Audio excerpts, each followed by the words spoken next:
First, let's check the stream. All right, we are good. I got my sound on. Let me share this link with everyone. We are going to be watching the first season of the Irate Gamer. If you don't know who that is, he is a another angry game reviewer. Except he was very controversial, and AVGN fans did not like him. Well, in fact, a lot of people in the game reviewing sphere hated him. So,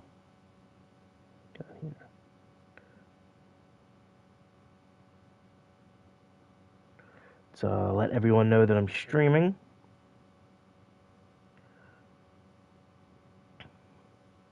Oh, one's watching. Nice.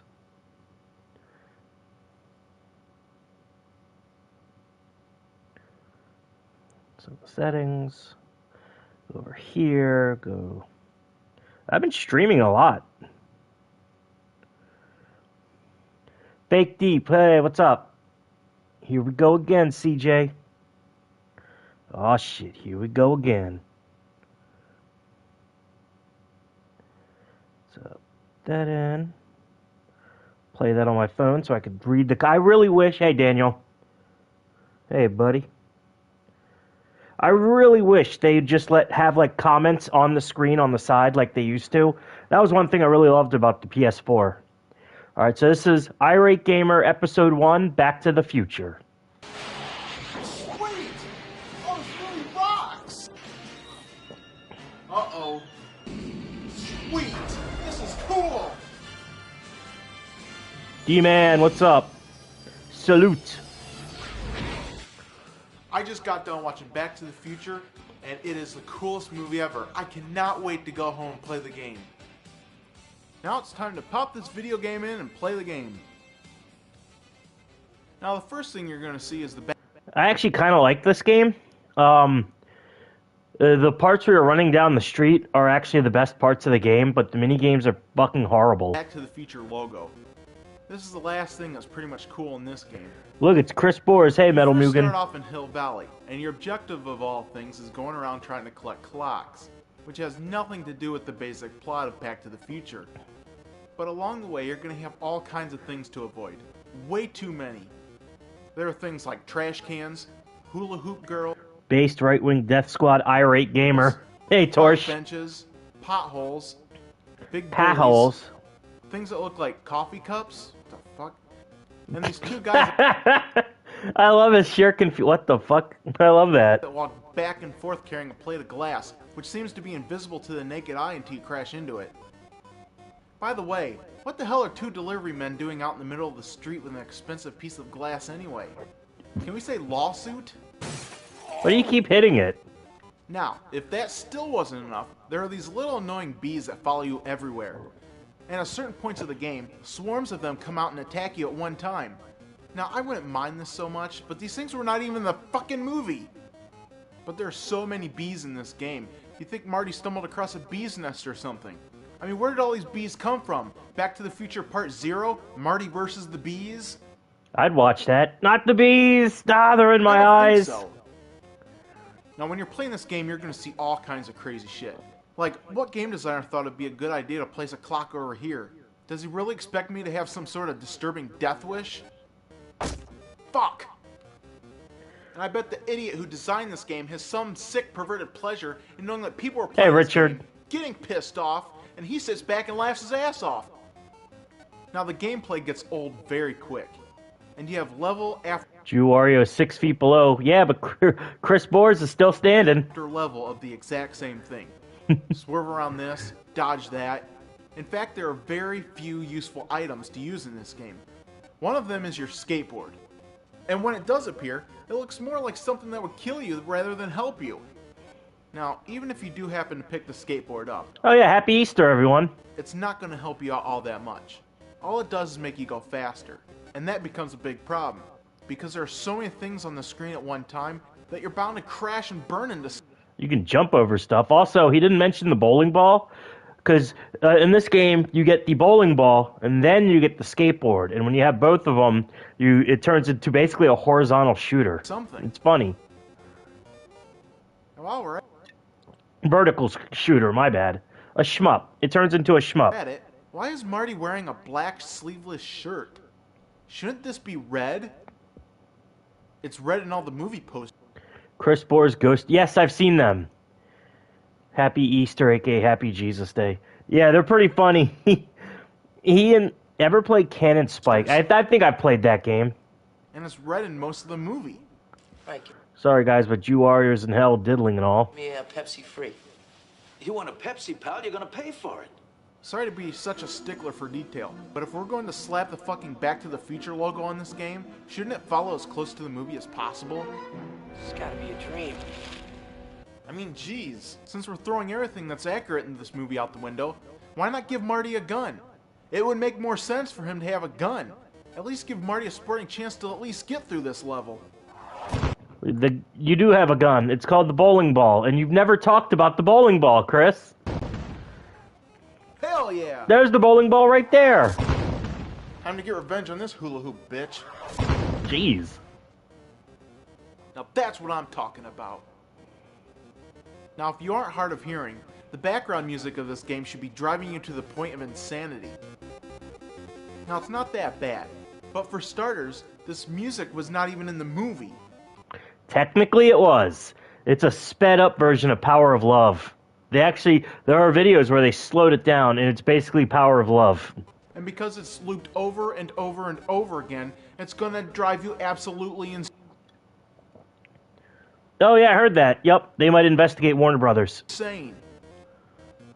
Now, providing that you survive the streets of Hill Valley, you end up in Lou's Cafe. I've never gotten past this part without cheating. I fucking hate this level. It's nice and refreshing to see a change of scenery after 4 levels of the exact same stuff. Now, this stage may look simple, but it's gonna drive you fucking crazy. Now, the objective of this level is to try to hit the guys running towards the counter before they reach you. Now, it starts off nice and slow, and with the board set up the way it is, you have to first line up your shots just perfectly, or they'll miss the target completely. But here's the catch. After you manage to nail a few of them, they start coming out faster and faster, and more at a time.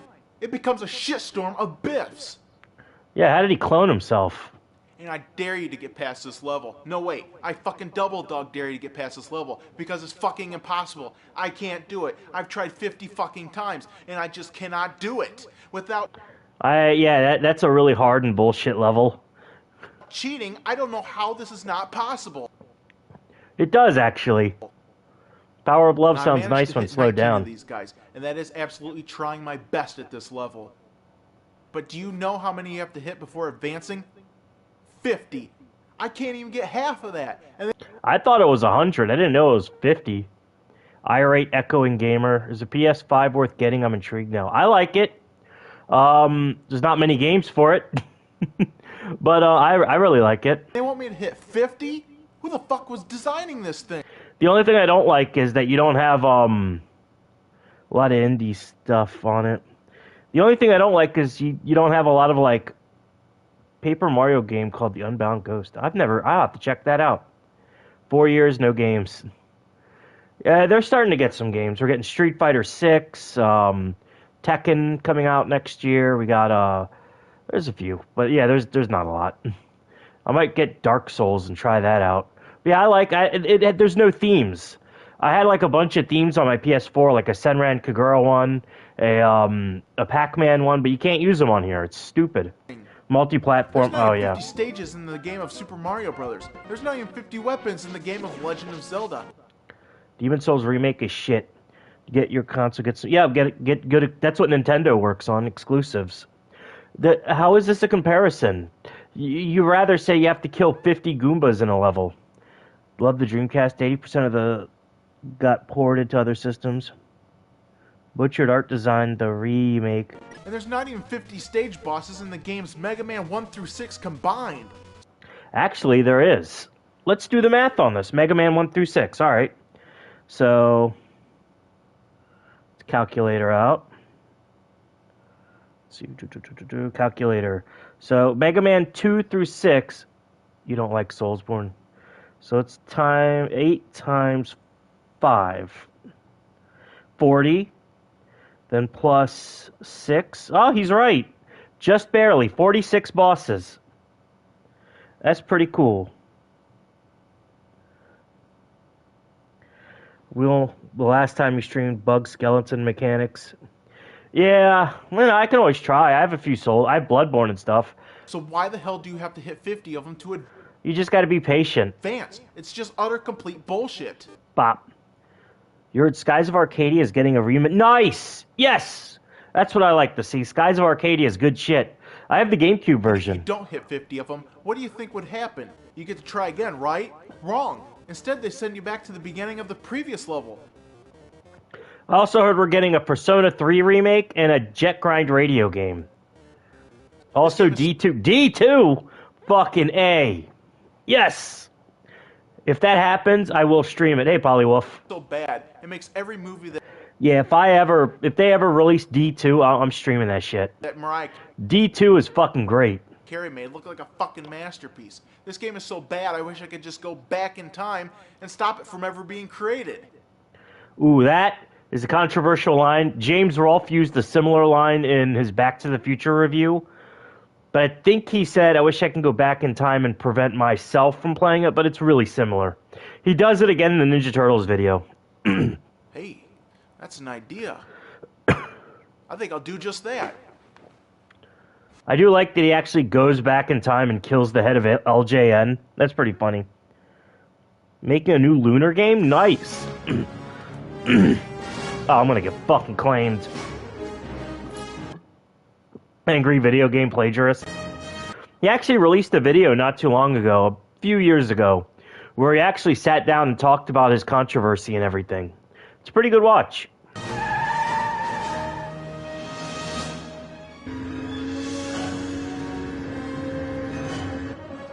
Way to go back in time to stop Spielberg from doing his unspeakable things to Heather. Wow. That's a good one.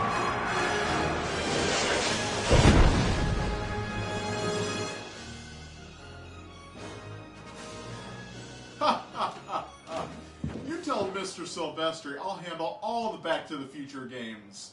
Mr. Caldwell, Yes, Bernice? sorry to disturb you, but there's a young gentleman here wishing to speak to you.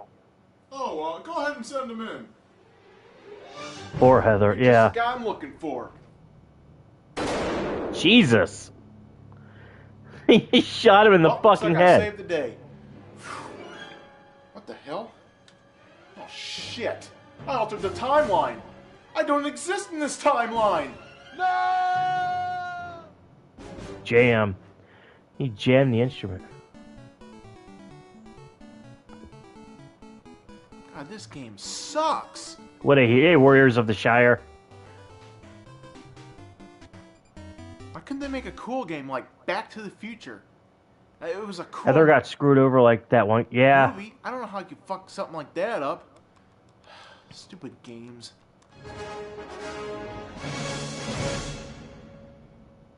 Alright, that was episode 1. Irate Gamer being accused of an AVGN clone was the only major drama that occurred. And yeah, to be fair, most internet AVGN fans accused everyone of being a plagiarist. RMake21, Play It Bogart, Eric Mansu. If you reviewed bad video games, you were an AVGN ripoff, and his fans would harass you. Hit Chew Toy for Twink Demon Abominations. Happy Video. There's another one. I think he's called Stop Skeletons from Fighting. He makes some good videos. He did a really good one about the expansion pack for the N64. Back in the early 90s, kids everywhere became introduced to the book series entitled Where's Waldo? Hey, it's me, Derek. I've read a few of those books when I was a kid. It instantly became a big hit with younger kids as they dedicated hours in trying to find Waldo and his friends. Rip Armake. Yeah, rest in peace, man. He did a I have to check that one out. Within the following weeks, there came a slew of Where's Waldo products. Considered a cult game. Oh yeah, I remember that video. Books, toys, magazines, and even a Saturday morning cartoon show. I remember that show, but I don't remember anything about it other than there was a Waldo cartoon. Ported to the Xbox, but it got canceled because the creator died. Oh, that's sad. But with every big hit, comes the inevitable curse of crappy merchandising. This game is fucking terrible, and I've said this before on stream, but THQ for the NES, THQ games for the NES were 10 times worse than the LJN games. And for some reason, someone at THQ thought it would be Modern a good idea Waldo to turn this cartoon hit now, book wow. series into a piece of shit video game. They were behind Where's Waldo, Wayne's World, Rocky and Bullwinkle, the Home Alone games. They made some fucking shit, or they produced some shit. Now, what exactly do they think a game like this is going to accomplish? Created Danganronpa, was inspired by both Illbleed and Apaches. Oh yeah, you were telling me that. Joey DreamWorks failure of a studio made a Waldo cartoon. Those were all trash, yeah. Books cannot. Well, time to pop this video game in and find out. After getting past the startup screen, you have the option of choosing your difficulty level. I guess we'll start off on the easy setting for now. No need to have the shit hitting the fan all at once. The difficulty doesn't change anything other than the time it takes for you to beat the game. The easiest setting, I think, is like 20 minutes, and the hardest setting is, I think, like 6 or 8 minutes. So in this first level, holy fuck! It's a pixelated wasteland of 8-bit objects. 8-bit Just how objects. the hell are we supposed to find anything in this mess? Now let me just stop right here and reiterate that someone at THQ thought it'd be a very good idea to turn this into a video game. Douchebags. At first, Made Shrek, so all is forget. They're making a 5th Shrek. We're getting a 5th one. you see a bunch of things that are red and white striped. But is it Waldo? Nope. Alright, let's try this guy. At least I think it's a guy. You know, I gotta say, it would be a whole hell of a lot easier if the controls weren't so jerky and sensitive. If you just tap the button, the box goes flying right across the screen, and it takes an exact science just to get the cursor positioned in the right place. So after all that, this was Revenge of Joey JoJo. I'd have a better time trying to find a piece of cat shit. Hey, there it is. After Revenge you of the manage to pass Joker. the level, the game switches back to the main map, and you can watch Waldo travel to his next destination, which becomes a long and drawn-out process for some reason. And no matter which button you push, it That is such an obvious time rate waster. Hey, Kenny Jones. It's not Ogre yet, Joker yet. That is such an obvious fucking time waster. It's such ridiculousness. doesn't do a damn thing to bypass this long Has trip. nothing going on for them. Fuck, I guess we'll just have to wait for him to get there.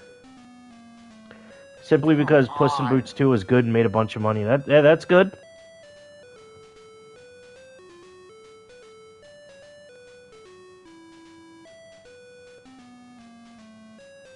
Sun chips. Once you get to the third level, the screen goes completely dark. Now how the hell am I supposed to Shrek find 2 is Waldo in a overrated? Them's fighting dark words. cave? The screen is almost completely black. Now every once in a while, Waldo I didn't see the 3rd or 4th movie, but I love the first 2 movies. will pop up for a split second just to give you a general idea of where he's at. But every incorrect click means time off your counter, so the level becomes a complete crapshoot. Again, Any Game Dude videos? I've streamed 1. DreamWorks lower expectation, 500 million gross is good for them. 3 sucked, don't watch it. 4 was decent. I streamed a few Game Dude videos, but I'm gonna stream more of them in the future. let me just reiterate that someone at THQ thought it'd be a good idea. Fuck it. Now there are various levels that take you all over the landscape. But where are all of Waldo's friends? Where's Wizard Whitebeard? Or the dog? Or the evil Waldo? In the books, they give you all sorts of things to look for in order to get your money's worth out of it. But this game has only one... I find Game Dude's controversial. Yeah, Game Dude's fucking insane. He stalked a woman and went on the run after it. I think someone found him in like Mexico or China. purpose. He made a 2-hour fucking video of him playing with dinosaurs, like dinosaur toys, and he's going over his fucking relationship and him stalking his ex-girlfriend. It's fucking wild. It's like 2 hours. Find Waldo. So where's the replay value in that? I mean, shit, Waldo could stay lost for all I care. Now, towards the end of this game, you're gonna reach a very odd You didn't fucking talk about the subway level. That level is bullshit. mini game. The point is to match Waldo up in all 3 windows of this slot machine looking thing. Let's just hope the next level is better than this garbage. So now There is no next level. That was the last level in the Waldo game. It was a fucking slot machine. the rocket blasts off and Waldo lands on the moon. Joel from Vinesauce. Obscure NES games nobody talks about. True. Joel from Vinesauce took 2 hours to beat this game simply because of that fucking slot machine. For what reason Everyone mentions Little Samson, but no one mentions Space Shuttle Simulator. Yeah. Or, what was that game? have yet to understand. But now, Solar or Lunar Jetman, that's a good one. Digging T-Rock. Peeps who don't go to the deep end are typically normal conservative Christians like Irate Gamer or Autist. Yeah, true. Mr. Gimmick is a good one. We're supposed to get a re-release of that in the future. what the hell just happened? Now we're back at the startup screen? Are you kidding me? There's no ending or anything? This is the biggest piece of shit I ever played. Where's the ending to this game? And why is Waldo on the moon? I just hope we can leave him there along with this shitty game. I just don't understand why they couldn't have come up with a proper ending for this game. How about something like, congratulations on beating this game? Or great job. Thank you Supposed for to come out in playing our America, but it got canceled because Sunsoft thought nobody would buy it last. Oh, that sucks. I guarantee if that game came out, people would have played it. game. But no, there's absolutely nothing. And it shows a complete lack of effort on their part to provide a decent game to the public. Hey, here's an idea. Why not create an ending that's being honest about the product? Something like, thank you for spending your hard-earned Probably not PAL version is over $1,000. money on our Oh, game. wow. We understand that you've just spent 20 precious minutes of your life playing our shitty game, but you'll never get those minutes back. You were all suckers. No ending. What the fuck? Now, if that wasn't enough, THQ decided to come out with another Where's Waldo game. This time for the SNES. Came out in 1993, 1 year after Little Samson, and no new NES games were coming out except for a few hidden gems. Oh. God help us all.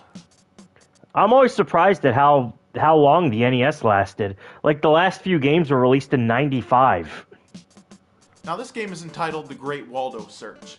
I'm not sure how this game got called Great anything, but let's not be hasty and judge a game by its cover. After starting this, Should have had an ending like that.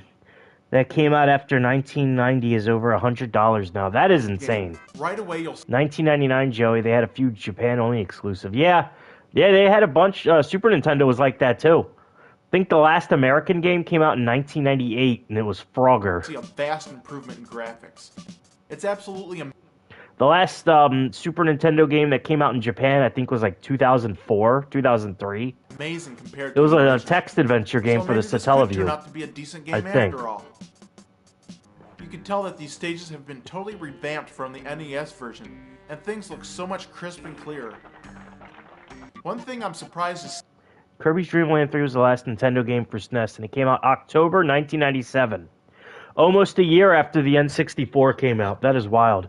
It was a visual novel in December 2000. That's Geez, the still addition insane. That's a year before the GameCube came out, and they were making SNES games that late. other Waldo characters, like Wizard Whitebeard and Waldo's dog.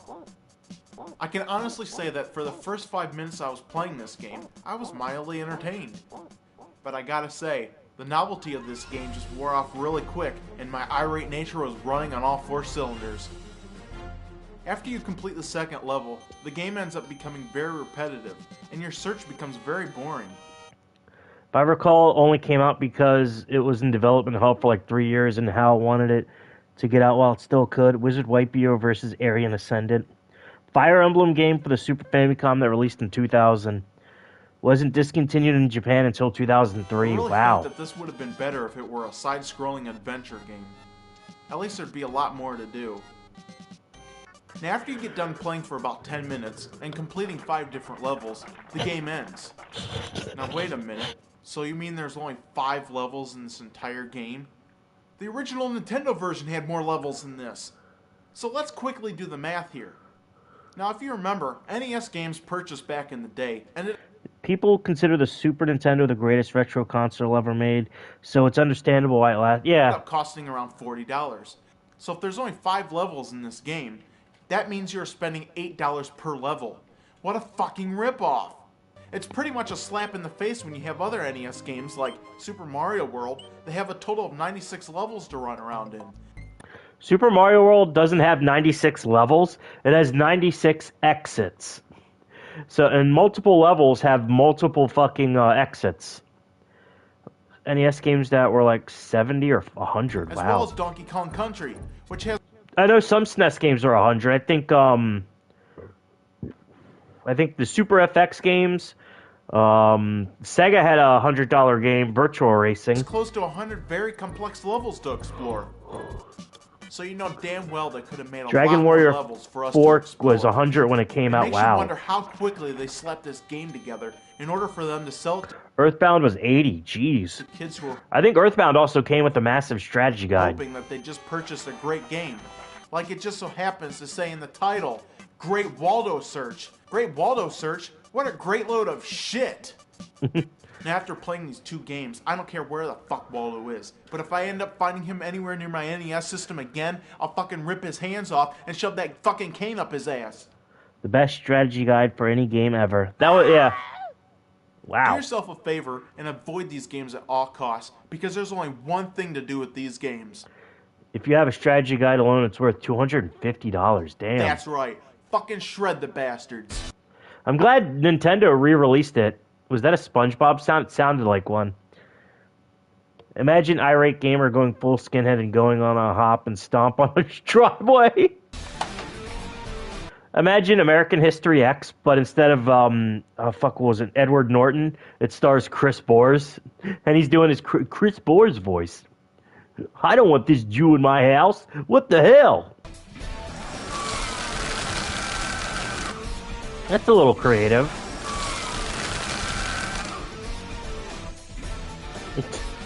He flips him off. Alright, that was episode 3. This is The Goonies 2. The Goonies, we never got The Goonies 1 in America, but we did get the second game. I don't know why we didn't get the first one. It's a good game. Can you play me my song? Sure.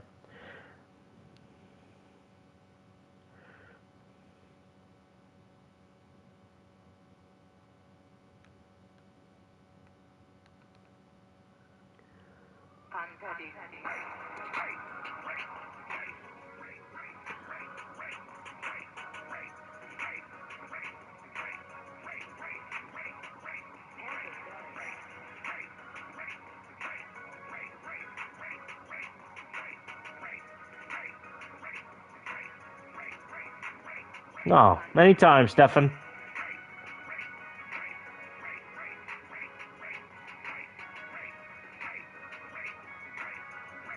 Alright, it's enough of that. Ah, fuck, I turned off my phone.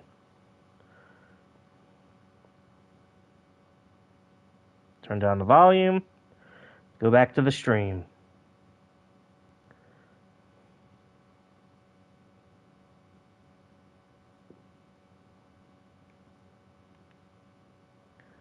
Alright, gonna set it up.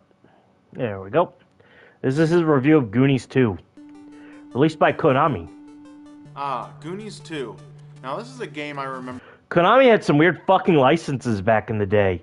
The Goonies, Ninja Turtles, there was a King Kong game they made based off the second movie, the second modern movie.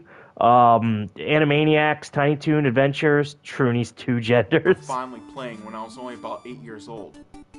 I loved the movie so much, I had to rush out and get the video game. But as much as I loved the movie, I just had the exact opposite reaction towards this game. Now before we even begin with the review, there's one thing that must be addressed. And that's the title of this game, which is called Goonies 2. Now, already I'm confused. So is this supposed to be a sequel to a movie? If this is the case, I haven't seen this movie in a very long I've time. got to admit, for a sequel of a big-time Hollywood movie to only be available on a video game format is just amazing. You get the wrong note, we'll all be flat. So if that isn't the case, then it's got to be option 2, that this game is just a sequel to a previous video game.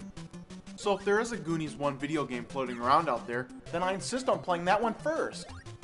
I mean, what's worse than having to play your video games out of order? I mean, who in their right mind would play Castlevania 3 before Castlevania 1? The very thought of doing such a thing is just sickening. Castlevania 3 was a prequel to Castlevania 1. Castlevania 3 takes place 100 years before the first game. Chris Bors, what are you doing? And I think it's punishable by death in a couple countries. Fuck. Oh, don't just throw those things around. In my time, and I never once saw Goonies 1 sitting on any retail shelves. So maybe, just maybe, there's a third option to this enigma. Maybe someone just royally fucked up the numbering system on this game. Did he not do like 5 minutes of research? Goonies 2 is a sequel to a video game that never came out in America. I don't know why they kept the Goonies 2 logo, but yeah. I mean, this could be the same exact thing that happened to the Donkey They do direct sequels. They used to do multiple teams doing their own thing. Kong video Yeah. games. Allow me to explain. First, there was the popular Donkey Kong video game, which became an instant classic. Then after that, Donkey Darren. Kong Jr. came out. This time you played as Donkey Kong's son. The Troonies. Then a few years later, out of nowhere comes Donkey Kong 3. How did this happen? Just what the hell happened to Donkey Kong 2? So, are we just picking numbers at random here? Donkey Kong Jr. is underrated. Donkey Kong Jr. is a great game. I think it's better than the first one. Or is Donkey Kong Jr. supposed to be the missing link here? If that's the case, then why aren't we calling Donkey Kong Jr. Donkey Kong 2? It would make a lot more sense than skipping directly from number 1 to number 3. DK Jr. is DK2, yeah. In the long run, doing this kind of shit just messes everything up and confuses. Donkey Kong Country 3 is a weird fucking game. It's a shoot 'em up game. It's a shmup game with Donkey Kong. Everyone in the process. Oh god, he got swarmed.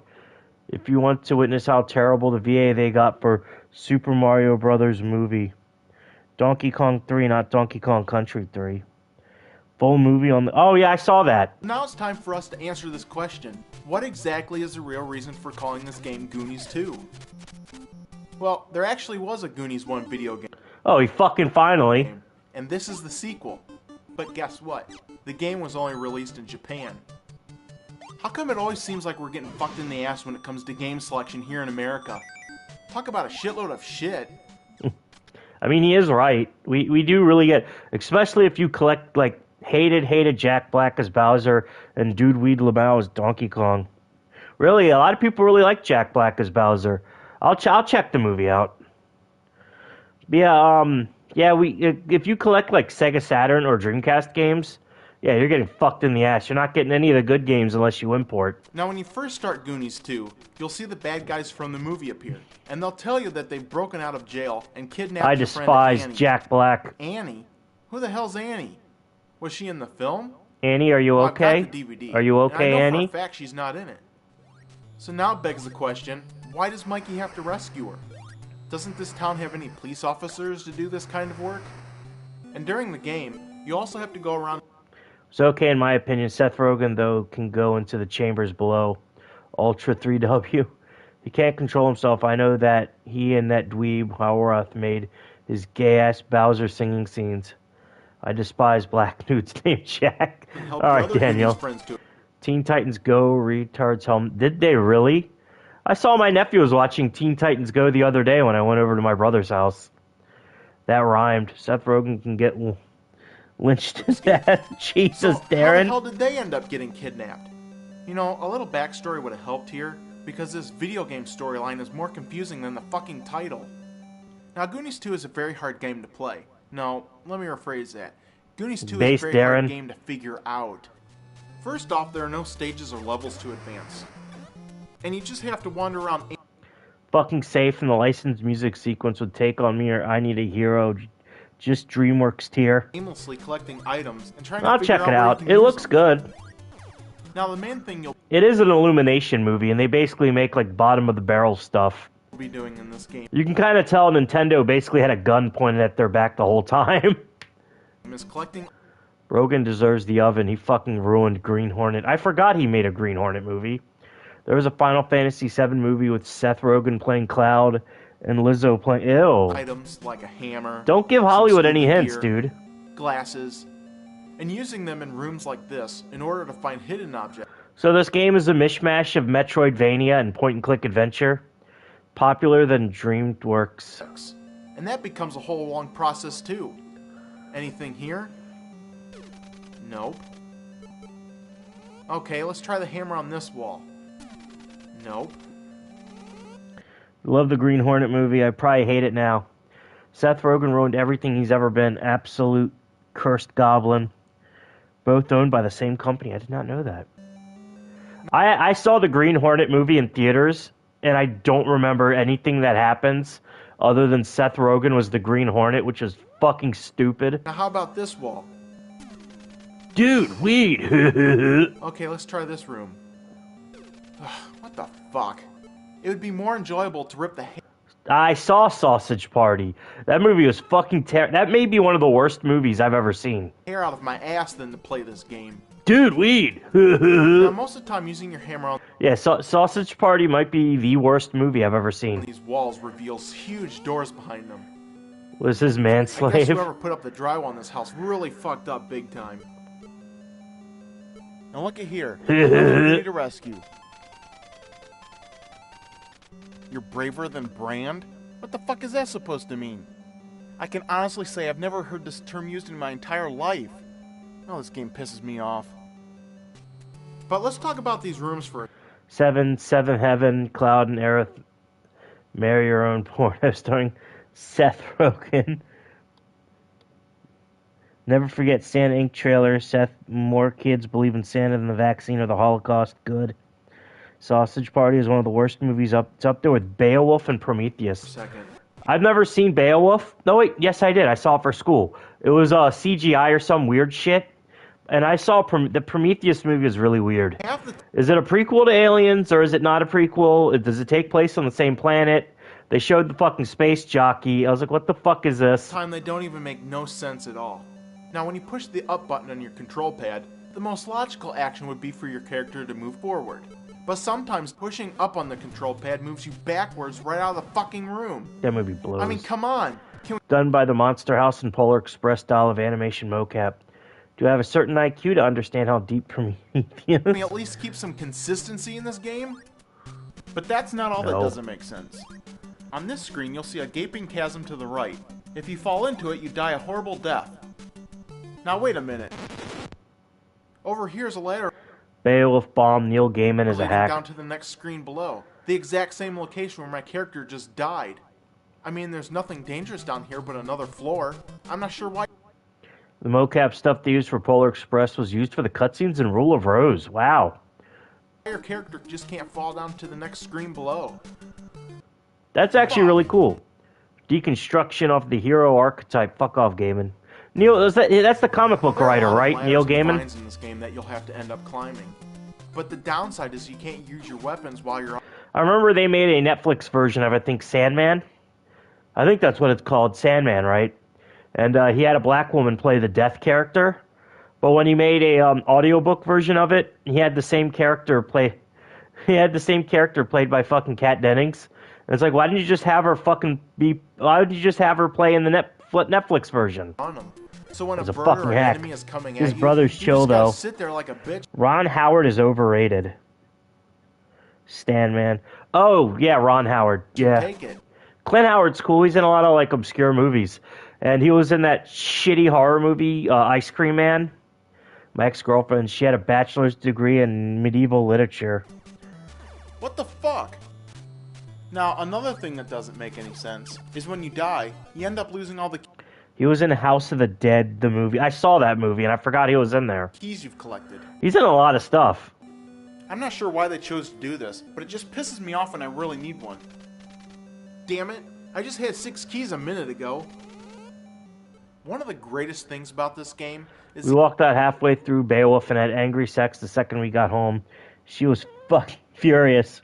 Hey, lardass, we need another cheesy Mario Plumbers movie.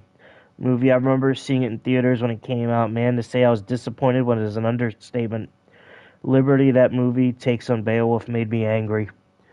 Yeah, I saw House of the Dead. I think I bought the DVD at a used game store, and me and a few other people watched it, and we were like, this movie is fucking awful. the ability to hit. House of the Dead suffers from the same problem as Resident Evil. How hard is it to make a movie where you fight zombies in a mansion? Instead, they're on an island fighting fucking like pirates. CGI Angelina Jolie. Yeah, that was back when she was attractive. people. Or to How House of the Dead movie showed random clips of someone playing the game and the footage of people running in a... Yeah, smack them with your trusty hammer. Like this old kind of hot though, defenseless not gonna woman. lie. Even What if could a be better monster than looking smashing to your kill hammer you into her 30 old, years wrinkled face? later. Yeah, take that. And that. Please help me. And that. Ouch. Angelina's What nipples. did she just say? Look up the history for the 1993 Mario movie. Oh, it's fucking crazy. Wrote Beowulf and he's a fucking hack. What do you do? That doesn't make sense. Does she mean, what did you do? Like, crushed his hand. Yes, I heard about that. I can't even take pleasure in beating her up because some asshole forgot to proofread this game. And how do you miss something like this? Every character in the game says this line if you hit them. It just totally flips my shit. Now after you've saved all your friends, you can now go and save Annie. So after saving Annie, Oh, the you fucking find out what? that she's not even a Goonie at all, but a mermaid. Boy, whose stupid fucking idea was this? This ending makes no sense whatsoever. Now after you save Annie, a news reporter appears on the screen and tells you that Annie has been saved and the bad guys have been arrested. Excuse me, but aren't we missing the bigger story here? Annie's a fucking mermaid! Shouldn't this be the top news story for today? You'd think. Fuck. Oh, look at that face. I gotta say that finding a mermaid would be a pretty groundbreaking event. But just like this game, this ending makes no sense whatsoever. So, I'm gonna be like Mike, and I'm gonna use that hammer he collected and beat the shit out of this game. Without Joey's chat log, Halloween viewers know what he's reading. I have a chat. I'm actually reading off the chat. I wish I did have a chat log, though. But I have a chat log on the video, so I'm just reading that.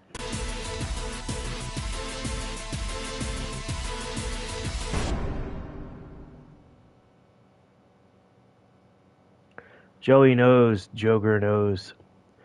I'm going to grab myself a beer. I still have my PS4.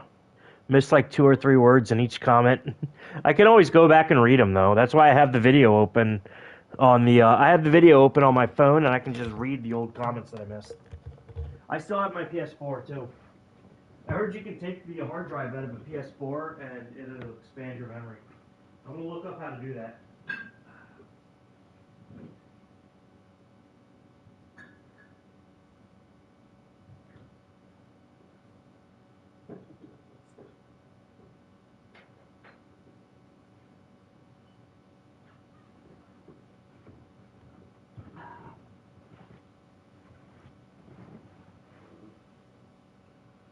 Don't buy Elgato shit till you get your gaming PC.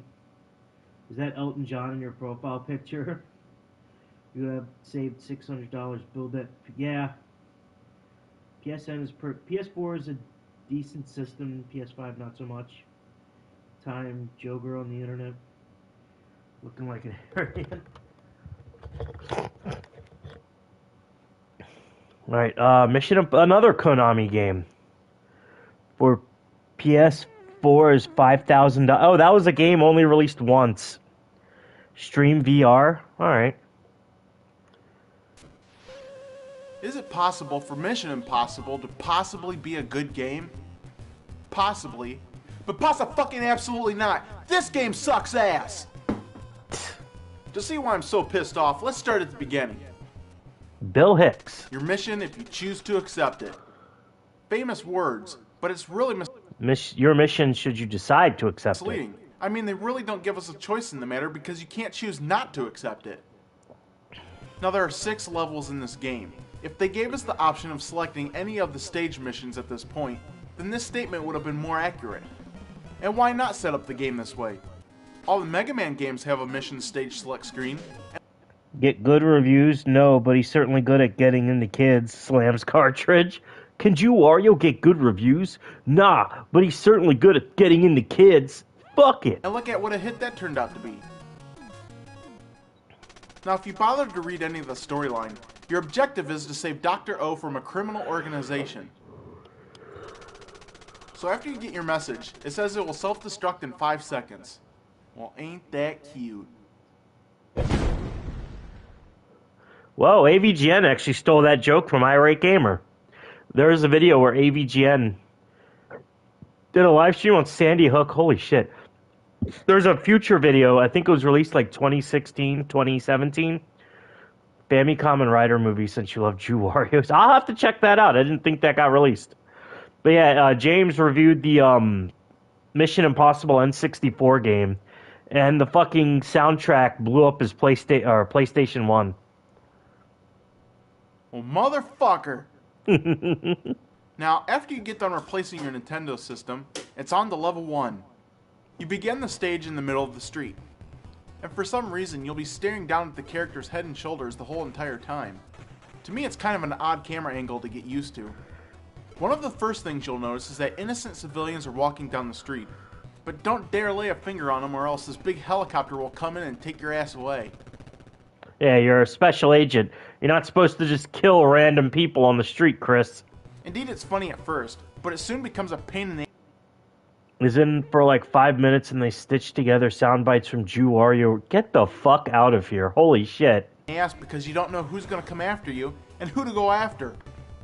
And it really flips my shit because sometimes the person you need to hit is standing in between the people you're not supposed to hit. It's just Mars Girl being dummy thick. I'll check it out. Don't even think about walking in the street either. Fuck! I wonder, Jason David Frank's gonna release, his movie is releasing this year.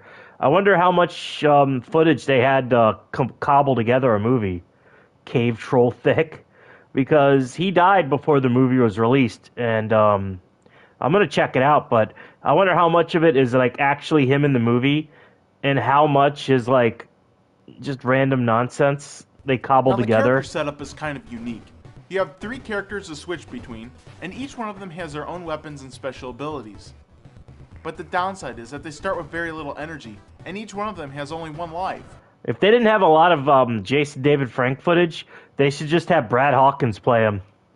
Well-equipped assets, arms, Mars Girl, the odds are really erotic. stacked against you.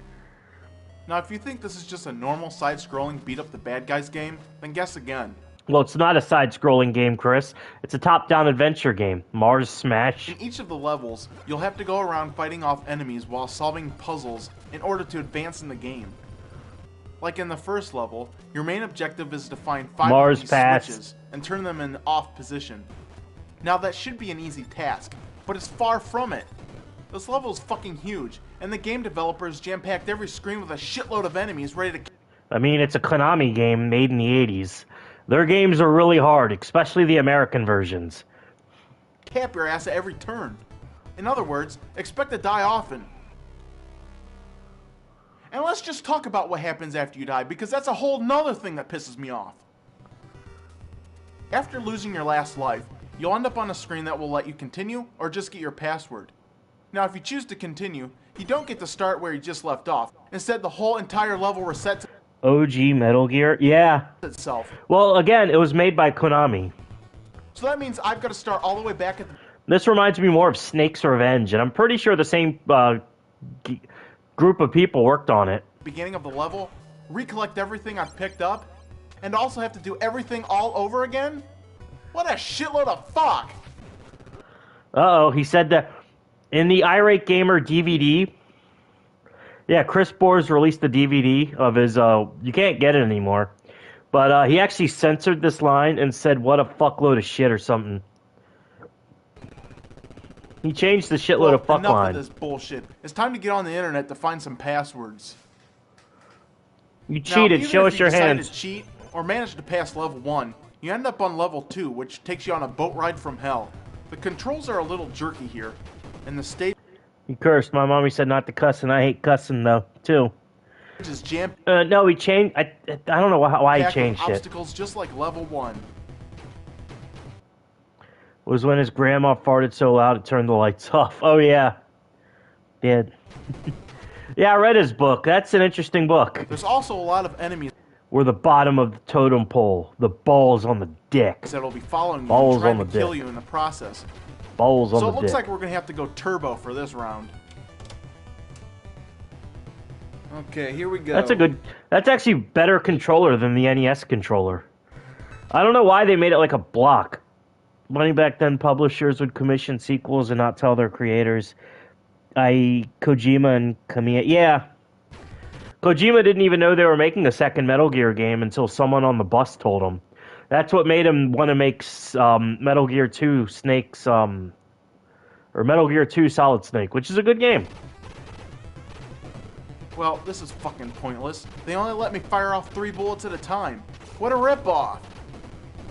So having turbo in this game is absolutely pointless. Ah, shitballs! Okay, let's try level 3. Now you enter into what looks like a church, and this time there are no innocent bystanders walking around. So go ahead and blast anyone you want. This guy, or this guy. Sons of Liberty, What makes it worse is baby. that there are a lot more enemies Fuck, what does Urkel have to do with this? on this stage, and even more confusing puzzles to figure out. He does this joke again. He reviewed Die Hard, and there's a scene where he brings up Urkel, which, at least with Die Hard, it makes sense.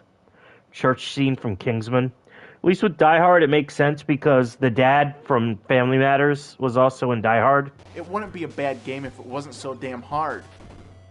Now in this room, you've got to cross multiple conveyor belts running at all different speeds. Okay, let's try this first guy. Fuck! Okay, let's try this again. Shit! What do you think? That was a gap, Chris. What are you doing? Okay, I've That only was- got one more guy left. Japanese gay publishers, Kamiya told DMC was getting a sequel. We got DMC 2 for that shit. They had a year to make that game. They took 9 months, and all they got was, I think, the Stinger animation and a helicopter. So they had to, like, cobble together a game in 4 months. That's why the game sucks so bad. I'm glad we got part Devil May Cry 3 because the series would have ended at 2.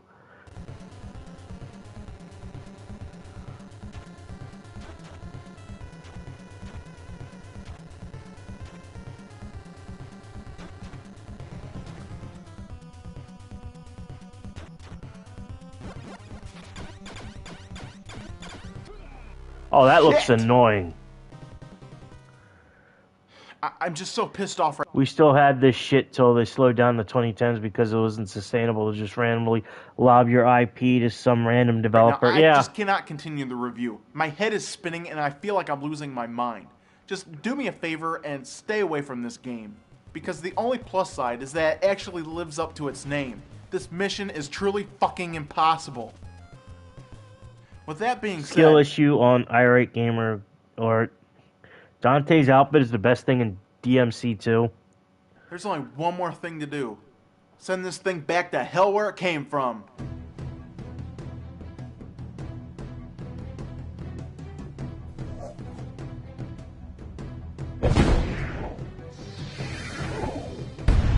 My Nerf bazooka will save the day.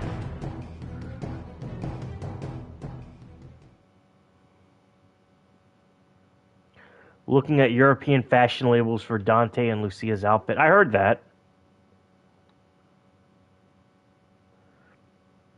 When you think of one of the most hardest games for the Ghost and Goblins. NES, I guarantee that Ghosts and Goblins is probably on your top 5 list.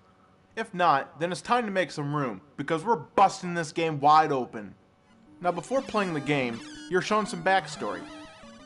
And it turns out to be the same This game is very fucking hard. classic romantic tale of guy and girl fall in love, guy and girl go out for a picnic. Girl then gets kidnapped by the devil Send this thing to hell with Jew Wario. Hey, musicology. and takes her back down to hell with him. Whew. This is some heavy shit. Well, as long as he's on his way down to hell, can he at least take the movie Wicker Man, starring Nicolas Cage, That movie is fucking hilarious. I love that movie. along down with him? That movie was the biggest piece of shit I ever saw. Now, once the game begins, you take control of the main character, which is named Arthur. Your main goal is to go around and slash your way through 6 stages of Ghosts and Goblins in order GNG games are so cool. I can't play them for more than 10 minutes. Mid 2000s was weird for Nicholas. What do you have in there? A shark? to save your girlfriend. Yeah, this game's not bad. I think Ghouls and Ghosts is better. The Sega Genesis and version and the was it Super Graphics version are really good.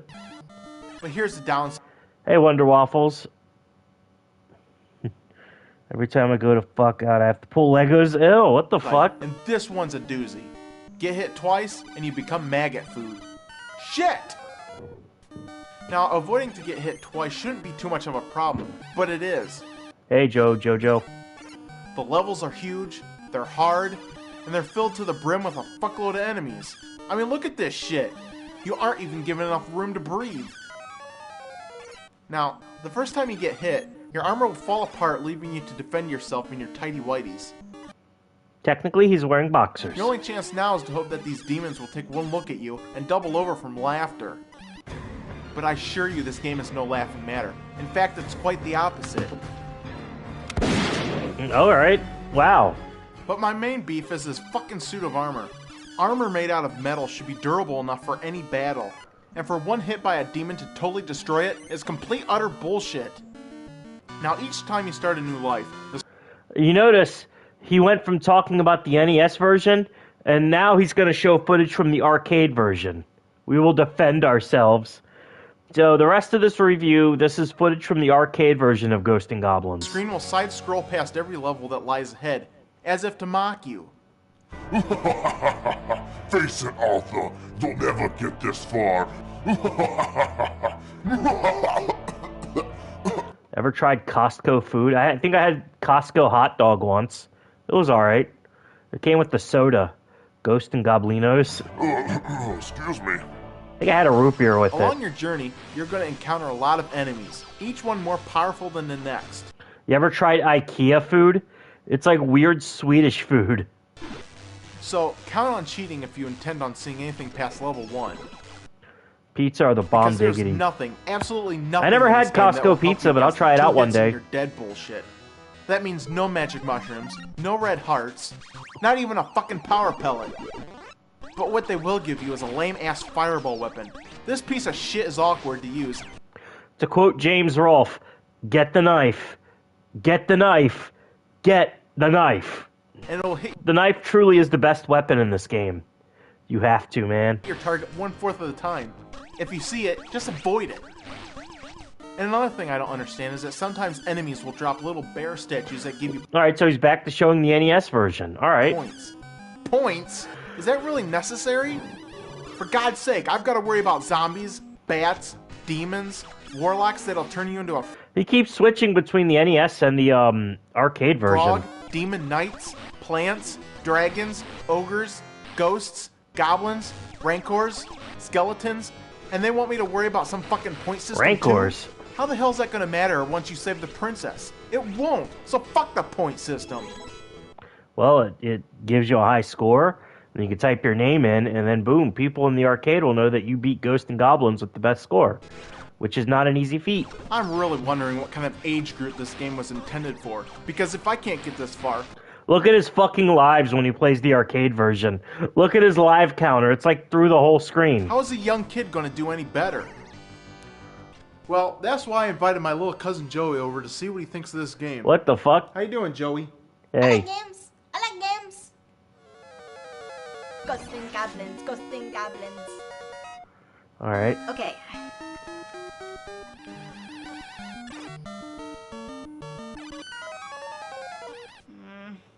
Joey, yeah, I saw.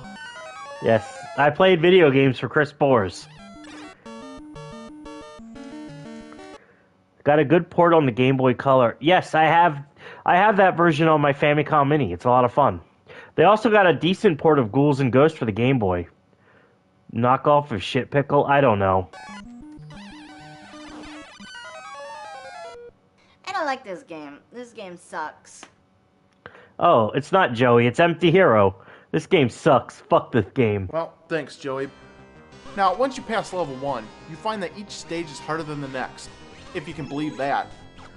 And one annoying thing is these annoying floating eyeball platforms. Each one moves at a different In one of the Marvel... Yes, he's in Marvel vs. Capcom 3, I believe. And I think the newest one.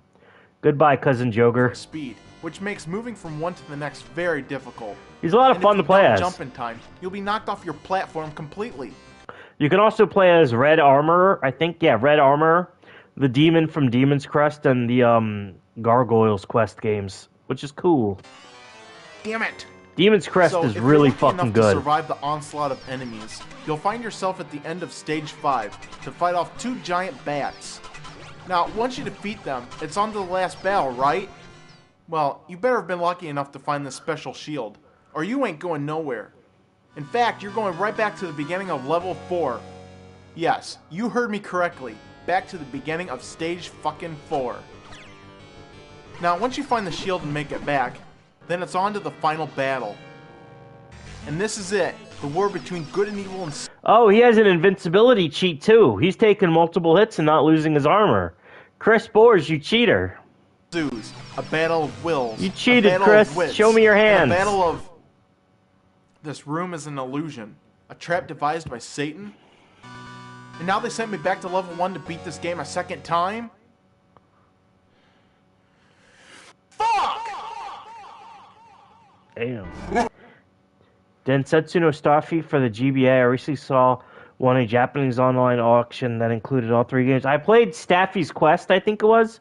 I played the DS version we got in America, which is a pretty good game. I really enjoyed it. It sucks we didn't get the other ones in America, but yeah, the Staffy game for the DS was good. You douchebag! I tricked you again! The most asinine thing about this game is to truly beat it, you have to go through and beat it a second time. So that means twice the ghosts. Twice the A new Marvel vs. Capcom game? I think we're getting one. I heard rumors of one. I don't even want a new Marvel vs. Capcom game. You know what I want? I want a Marvel vs. Capcom collection. All of the Capcom Marvel vs. Capcom games going back to Children of the Atom. Maybe even earlier than that. goblins, and twice the bullshit. But this time, it's Pull a Smash Ultimate, every character in it, yeah. personal. Especially since Disney now owns the rights fully to the X-Men and Fantastic Four. I think the only character they don't have full rights on is Spider-Man. GBA SP, and I'm on the hunt for some good games. Yidney, Joey, Yidney.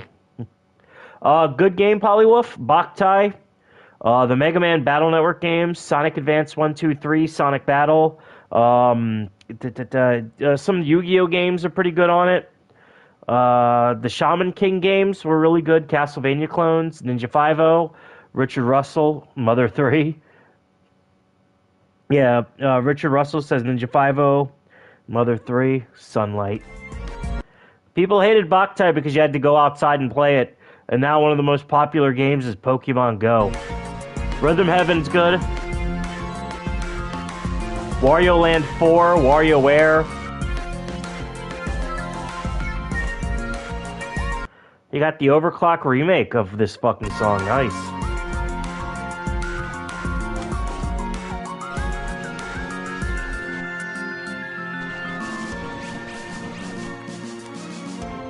Final Fight 1 is a really good Game Boy Advance game. I had that game. Probably the best Rhythm Heaven game. It's a fan translation, though. Final Fight 1 is Final Fight the arcade game with all the levels, all the bosses, all 3 playable characters, plus 2 new characters, 2 different versions of Guy and Cody. More storyline, like characters will actually have boss dialogue and shit. It's a really good game. Final Fight 1. There's also a really good port of Street Fighter Alpha 3 that has new characters. Semi-decent port of Super Street Fighter 2. Tekken Advanced is surprisingly really good. The King of Fighters, Game 2, yeah. And Pocky and Rocky with Becky. At last, the final stage. And it's time I played Pocky and Rocky for the SNES. It was a lot of fun. They actually remade the game and added new stuff. I might have to check that out. to take Satan down once and for all. Now let's blow this thing, kid, and go home. So after There's a GBA port of Go. Oh, I was just talking about that. It's a GBA port of Ghouls and Ghosts, but it has like a bunch of new levels, branching paths. It's really good. I'm gonna have to make a list for all these. All right, man. beating the game twice, we finally reach the end. But wait just a damn minute! This story is happy end? Happy end? Are you kidding me? Are you telling me that somebody forgot to proofread this thing? I mean, this I'm sorry, Bimmy and Jimmy. There's a typo in a Nintendo game, let alone a Double Dragon game, and it's the first fucking screen. Get repros for most of them since GBA games are expensive. Get an EverDrive. Shining Soul 2, literally GBA Diablo. I'd recommend getting an EverDrive for the Game Boy Advanced. You can just download all the games you want and play them on official hardware. That's one thing I love about like older systems is they have stuff like that. Because collecting games for it would otherwise be really expensive. Should read this.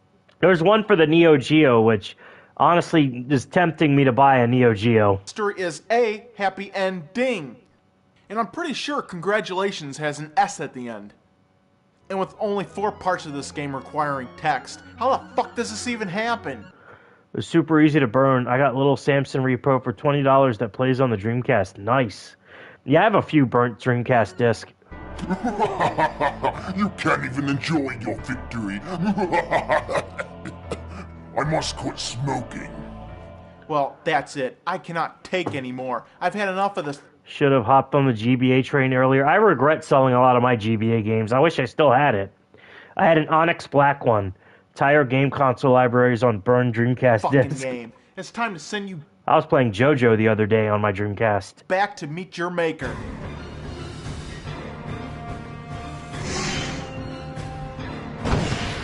Oh, you can just summon fireballs?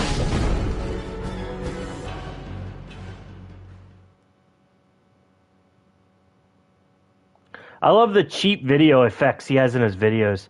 Try Atari Lynx. Games are like $10 brand new. Nice. I've been collecting a lot of Wii and GameCube games, and they're pretty cheap. They're not super expensive, but I've never paid more than $60 for a GameCube game. I think the 2 most expensive GameCube games I ever bought was Melee and Code Veronica. Both of them were $60. Linux consoles are pricey. Try buying a Gamecom. Maybe that's cheap to collect for.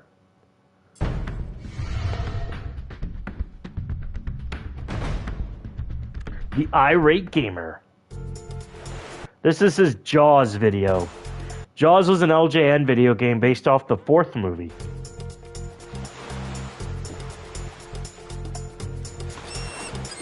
Start a Stadia collection? I don't think that's possible. There's a Gamecom game that costs $300. Want to know what it is? Wheel of Fortune 2. Holy shit. I think I only played Resident Evil 2 and Duke Nukem on it, and I didn't like either of them. There was a used game store, and the guy that ran the store I was pretty cool with, and he let me actually try out the Gamecom. He also had a TV where you can try out like PlayStation games and shit. It's really cool.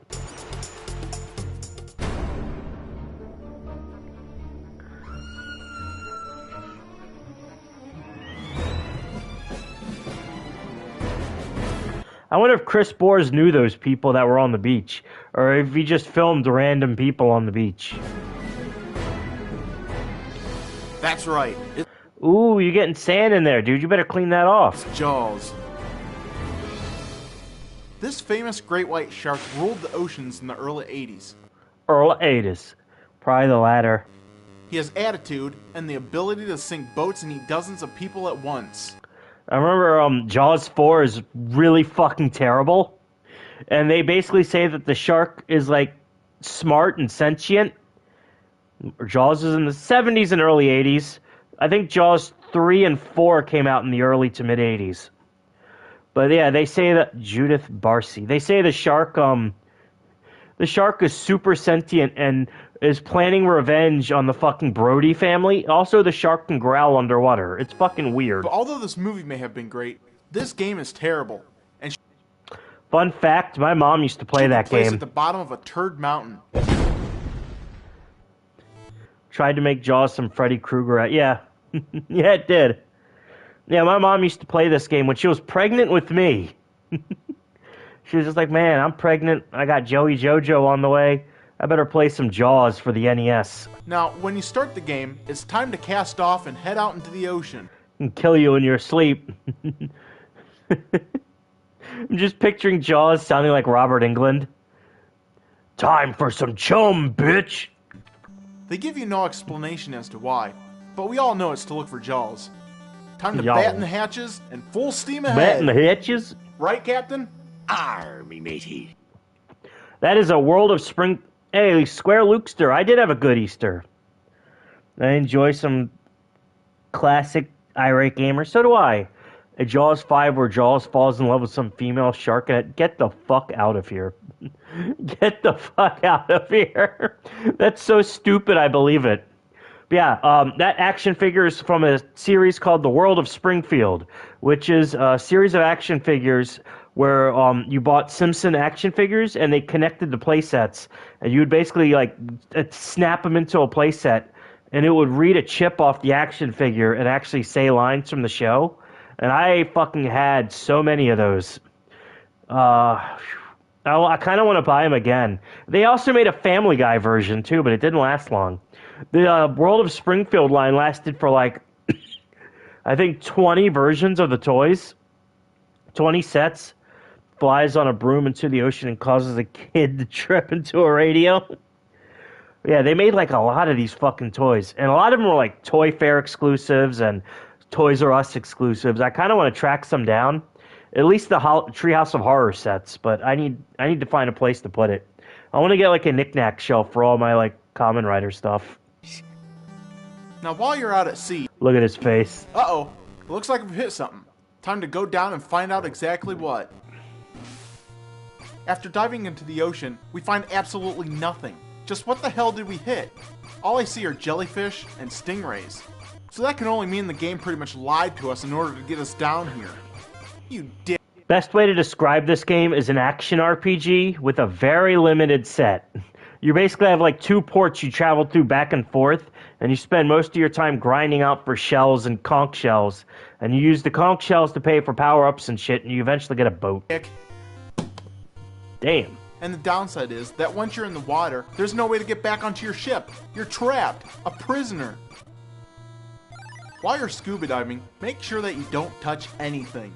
Because if you get hit by something just once, then you're a goner. Damn, those stingrays came after him faster than they did fucking the crocodile hunter. This stupid game. Crikey.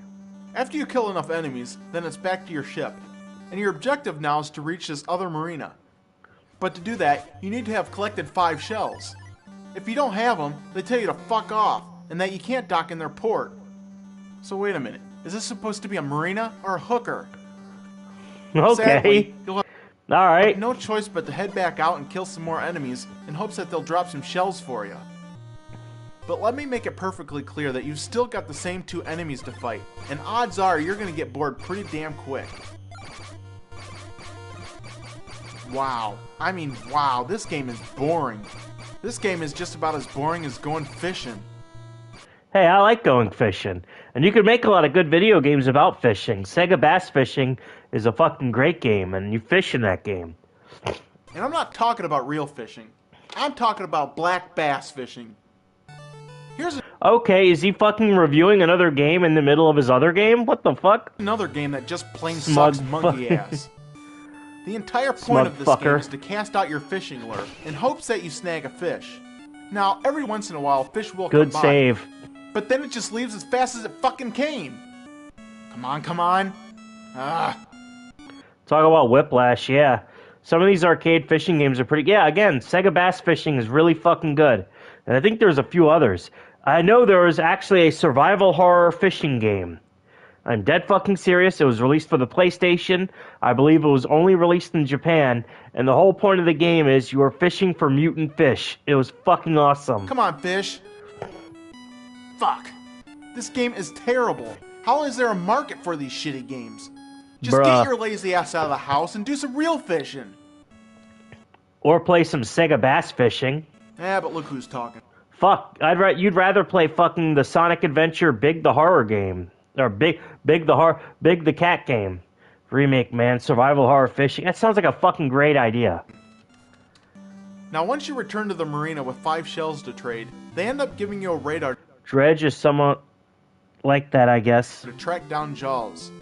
And I'm still Jaws. baffled as to why this thing is I love how he says Jaws. He doesn't say Jaws, he said Jowls. even in the game. First off, Jaws pops up to the surface quite often, so it's not really that hard to find them. And if you insist on tracking Jaws with the radar, then be my guest. Just be prepared to head back into the water every 5 seconds to search for the invisible shit that keeps hitting your boat. Fuck.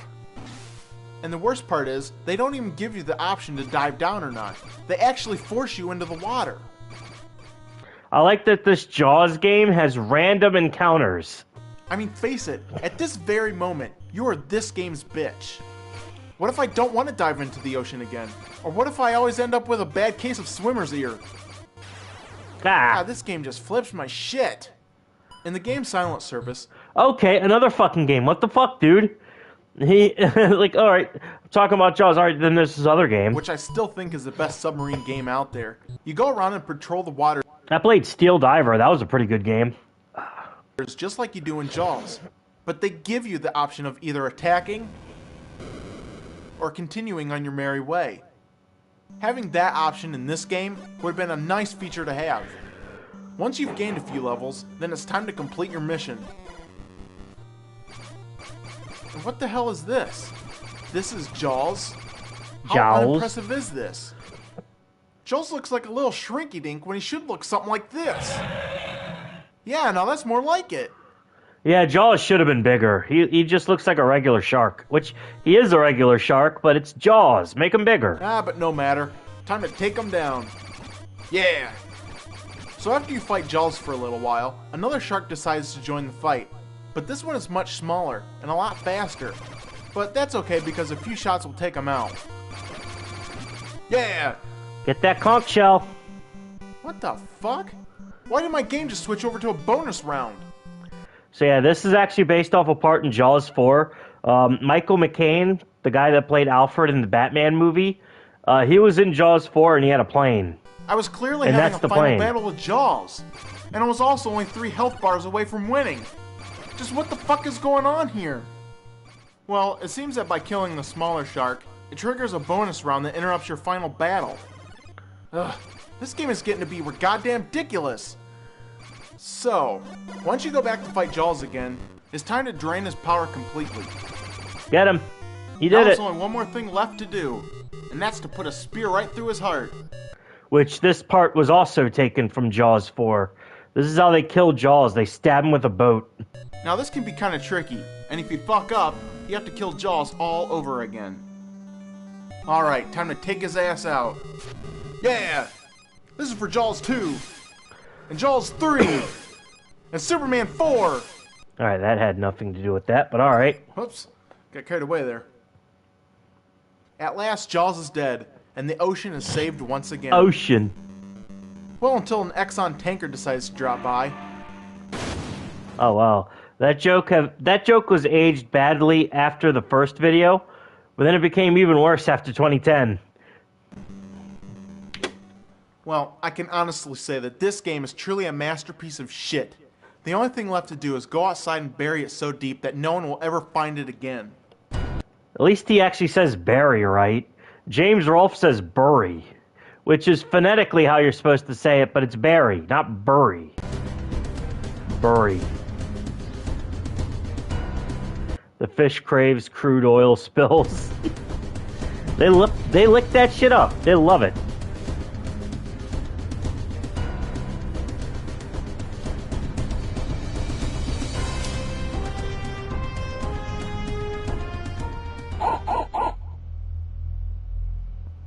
The duck hunt dog? Bury my dick in her so deep, whoever pulls me out will be crowned King Arthur.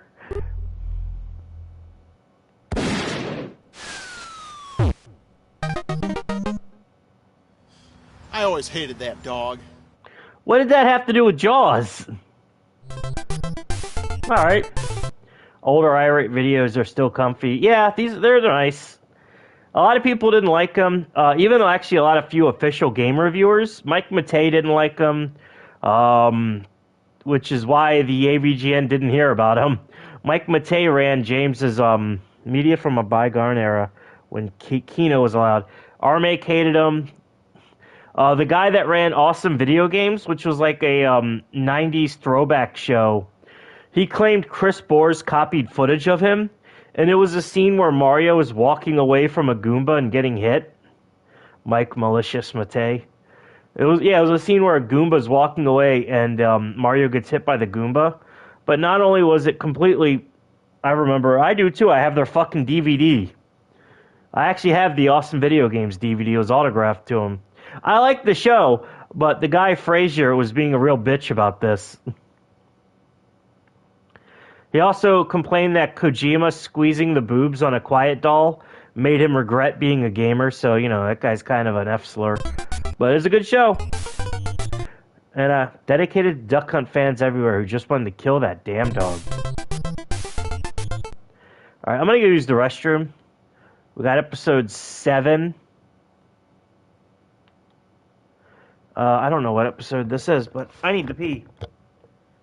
But yeah, I like awesome video games. I like the show, and some point in the future we will do a video where I watch the oh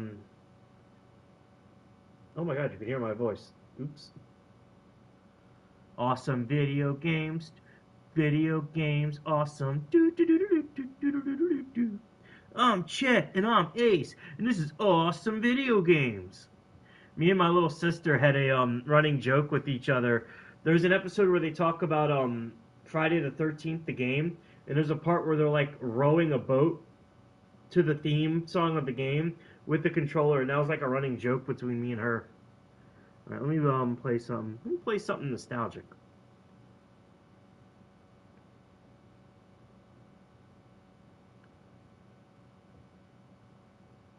Oh, it's only 29 seconds. You know what? Fuck it. Father in that show is goofy. Take out the trash, boys!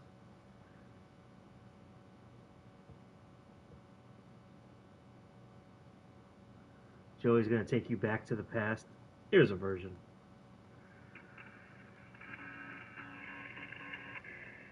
Gonna take you back to the past.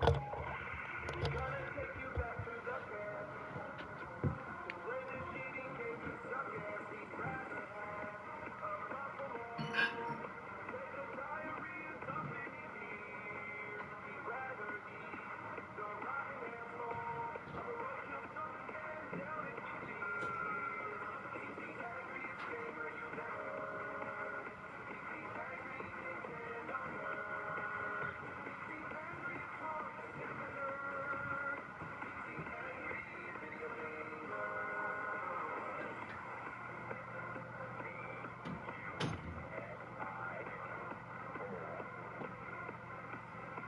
When you turn on your TV, make sure it's tuned to channel 3. He's got a nerdy shirt and a pocket pouch. Although I've never seen him write anything down.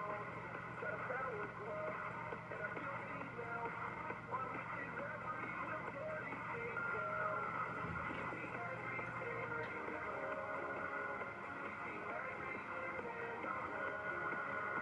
He's the angry Nintendo nerd. Like I'm on hold with customer service. Sorry. I used to have I have a microphone for my system, but I can only have one USB thing in there. I need to get a splitter or something for a USB, and then I'll be able to have the quality I used to have. Turn it down. It's Kino. Well, I'm glad you like it. So let's watch.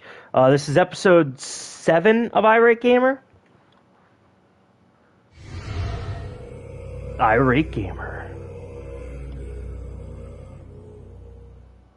He doesn't have his theme song yet. I don't know when he gets it. He has like an epic theme song. Somewhere in South America. I think this is his Predator video. This is another game he got to before James did, along with Jaws and a few others.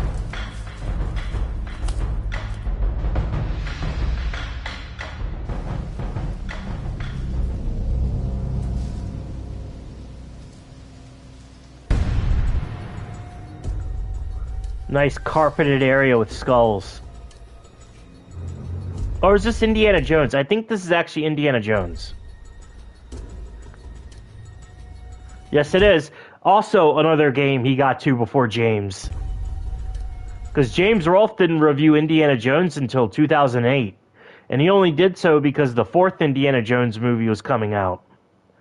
Oh, they're making a 5th Indiana Jones movie. I think it's coming out this year. I want to know, here's a question. Do you think it'll be so... Oh, shit, I'm sorry. Do you think it'll be so bad, Indiana Jones 5, that people will prop up Indiana Jones 4 and be like, you know, Indiana Jones 5 was bad, but man, 4 is pretty good. It's overrated. It's unsung. Because they did that to the Star Wars movies, too. It'll be awful. I saw the trailer. I might see it, but I might wait until I can see it on, like, home media. I saw the 4th Indiana Jones movie, and, yeah. Like, it wasn't the worst movie ever, but it's definitely the worst, it was, all the trailers and teasers have red flags. Yeah. No Mutt Williams? What happened to Mutt Williams?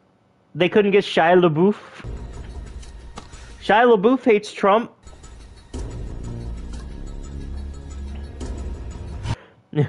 Indiana Jones and the He Will Not Divide Us protest.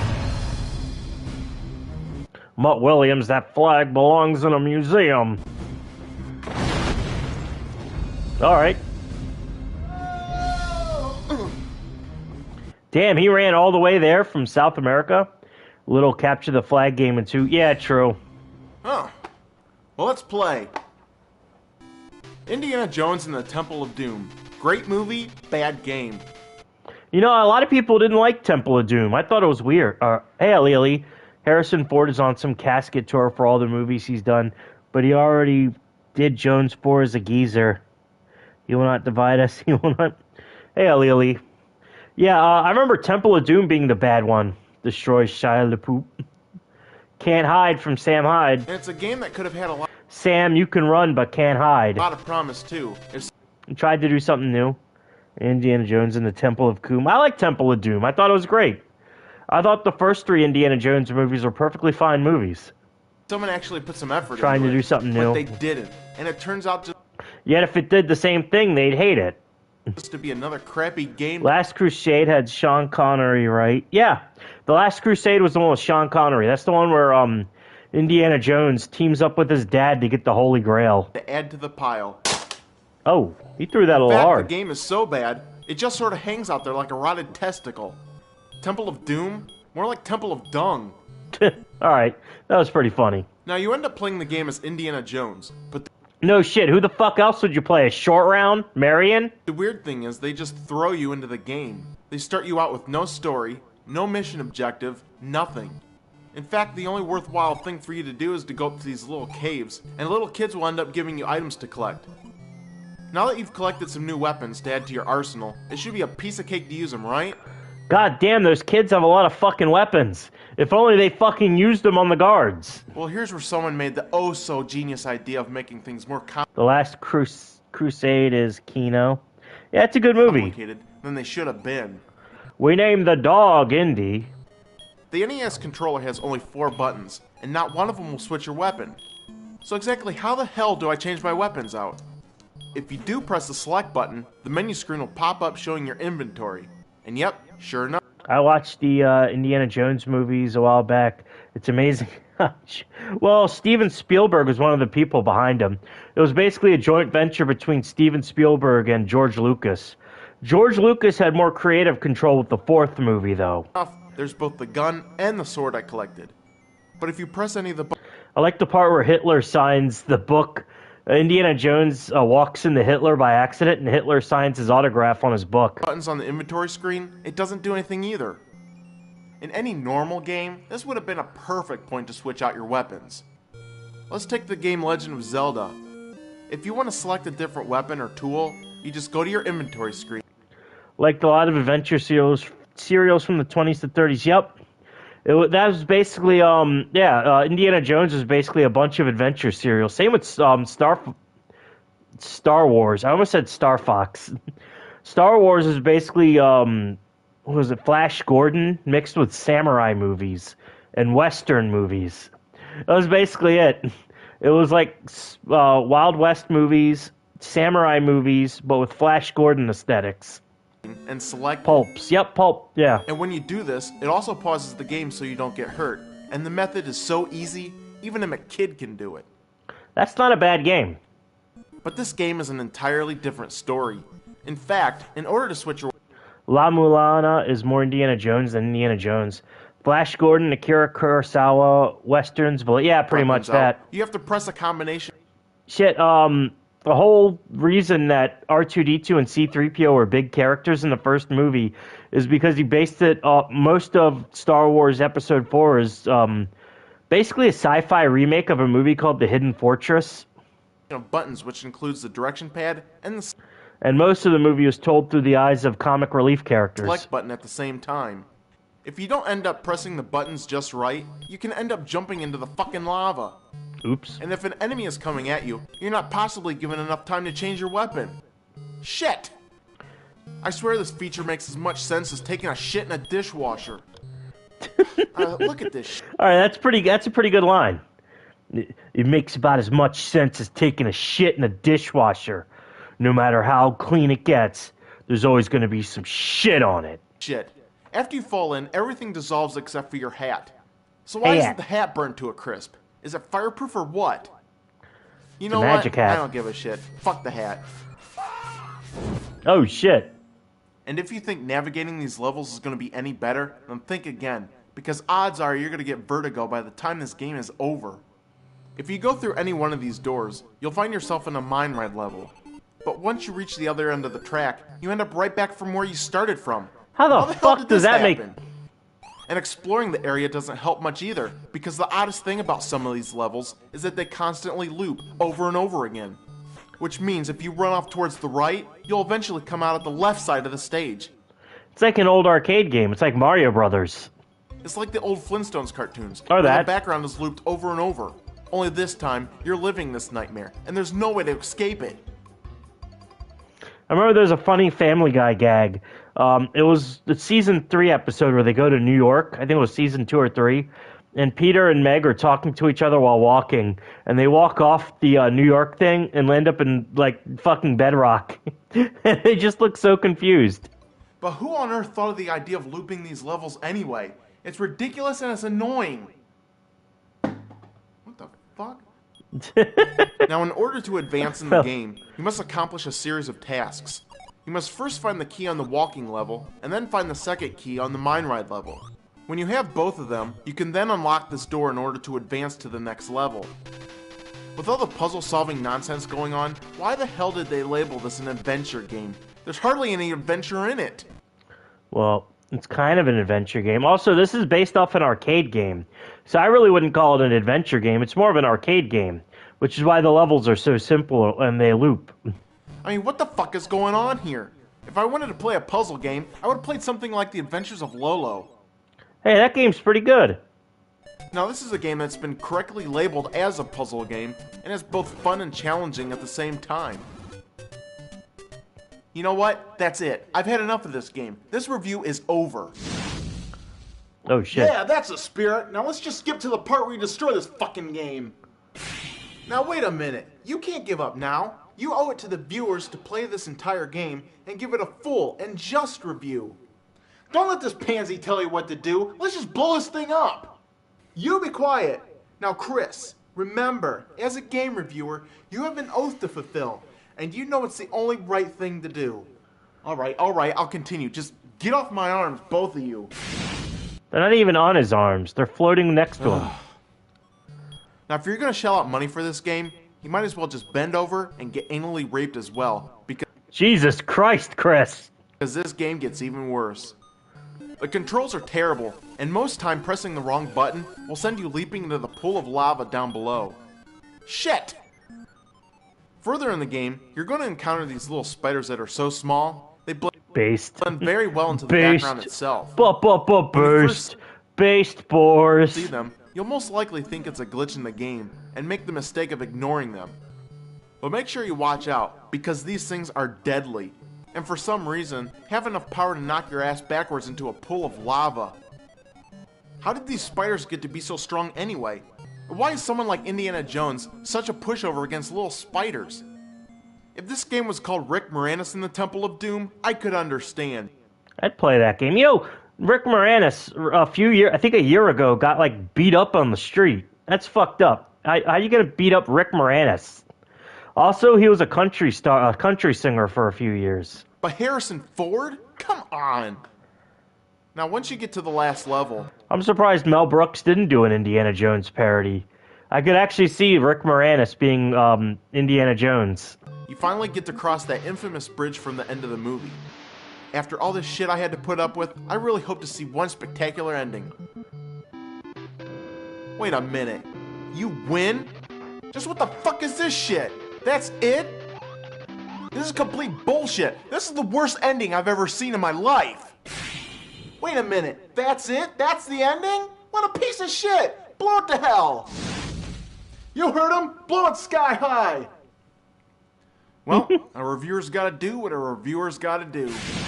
How you gonna blow up this game? I like how he had it playing on his TV. That was cool.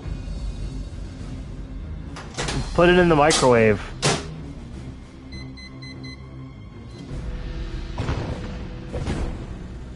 Toasty! Okay. That's one way to destroy a game. Episode 8 of the Irate Gamer.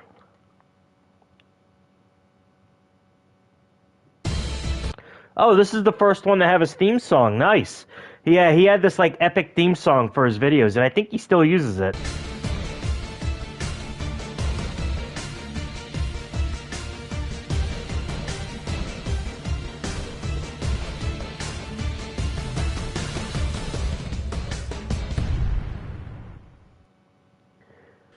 I like how you see like his series slowly getting better and grape. Epic Gamer theme song, yeah. And also, this is his most popular video. YouTube actually propped this up. YouTube wanted to get in on the Angry Game Reviewer thing.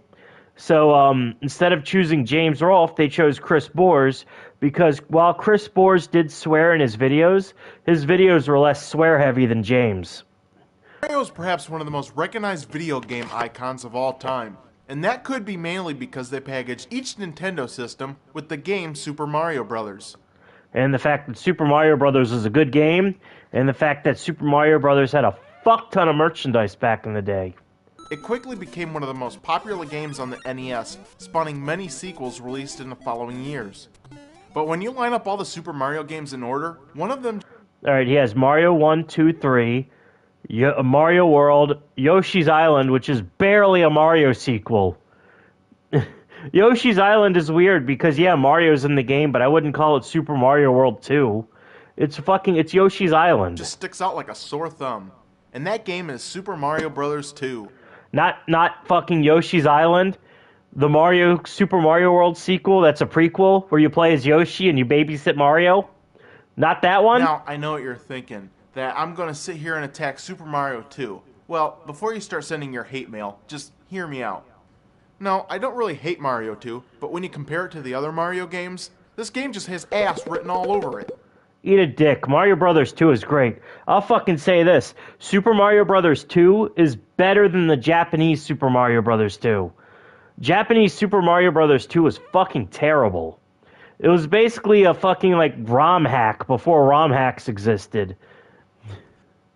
First off, there's nothing remotely familiar in this game that was included in the previous ones. There's no coin boxes, no Goombas, no turtles. They're fun. And worst of all, the ending boss isn't even King Koopa. Instead, we are treated to a whole new cast of goofy and oddball characters. Things like Sniffets, Shy Guys, and Bob-ombs. Characters that would eventually be in Mario games. This is their first appearance. Also, fun fact, it was supposed to be another game series. Not really. Super Mario Brothers 2, the American version, was actually supposed to be a Mario Brothers game. Miyamoto and his team wanted to make a Mario Brothers game that had vertical scrolling as well as horizontal scrolling. While they were making it, a TV company requested that Nintendo make their own, a game for their TV festival. So Nintendo used their Mario Brothers game and turned it into a game called Doki Doki Panic. And they made another Mario 2, which is like a slapdash sequel for the Famicom. Yeah. What happened was when Japanese Mario 2 was going to release in America in 1987, I believe, Howard Phillips played it and he's like, "This is not good." Not only is it really hard, it's graphically weaker than the games that were coming out at the time. Keep in mind, Super Mario Bros. 2 was barely better looking than Mario Brothers 1, and you had more advanced games coming out at the time. So he's like, hey, Nintendo, can you give us another game and we can just slap Mario 2 on this?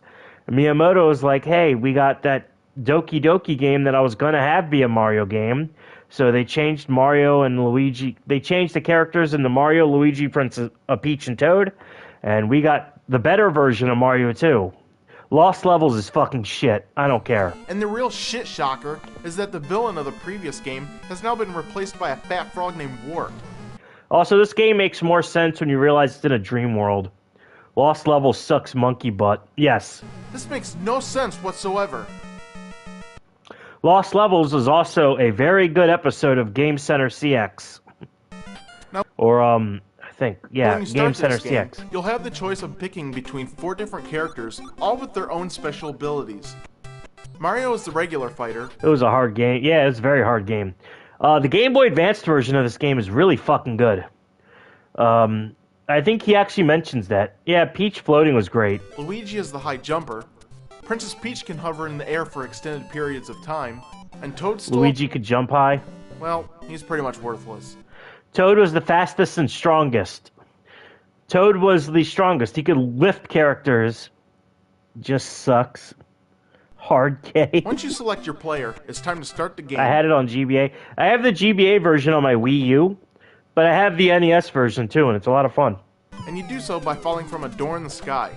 Exactly how a door got up there in the first place is way beyond me, but once you land, you'll notice that the gameplay has been totally altered. Fucking, My Little Pony 4chan comment videos completely ruined the overworld theme to Mario 2 for me. I can't fucking listen to the overworld theme to Mario 2 without thinking, it begins, rape, Pinkie Pie's ass. First they did away with the ability to smash your enemies. Instead, you'll have to pick them up and toss them at other enemies in order to kill them. I do like the philosophy for NES sequels, like Mario 2, Zelda 2, Castlevania 2, a few other sequels. Instead of being the same game but more, they just said, fuck it, they're different games now. Like Mario 2 involved throwing enemies and exploration, Castlevania was basically a Metroidvania, and Zelda 2 was an action RPG. Like, that is fucking wild. They just said, hey, you know these big ticket games? Well, they're completely different in the second one. Secondly, this game is only a one-player game. But that would also mean their third game ended up being the same as the first. And that ended up making that game more popular. Totally different from the original, in which you could... Like Mario 3, Castlevania 3, and Zelda A Link to the Past were all considered like the best games in their series for a long time. Simply because they just did what the first game did and not the second one. Play 2 players. Kind of like New Coke. Mind if I play? Sorry, man. This is just a one-player game. Well, that sucks. Another thing that just pisses me off is the game starts you off with a 2-heart health meter. And every time you get hurt, they take away an entire heart. Now, yeah, it's supposed to be like the Mario game where you get hit and you shrink. Now, I wouldn't mind this so much, but they make it very hard to replenish your health. In the first Mario Brothers game, it was really simple. All you had to Joey Vania, do was just pound away at coin boxes until you ended up finding a mushroom. You know that actor Alan Thicke? His son became a singer, and he made a song about implied consent for sex. Count of Monte Fisto finished the asshole boss. You can do it. I can. I should do that. But with the second game, they decided to make things much harder. It's only after you kill a certain amount of enemies that a heart will float up from the bottom of the screen. Well, big fucking whoop. Doing it this way is just stupid. And remember that invincibility star? Well, yeah, they pretty much fucked that whole thing up too. Instead of now finding the star, you'll have to go around and collect 5 cherries that are scattered around the level. Usually the cherries are in close proximity to each other, so that's not really an issue. And after you collected that 5th cherry, you gotta wait for it. Alright, it doesn't take that long. Ugh, look at this shit. Could it move any slower? I can take a shit faster than this.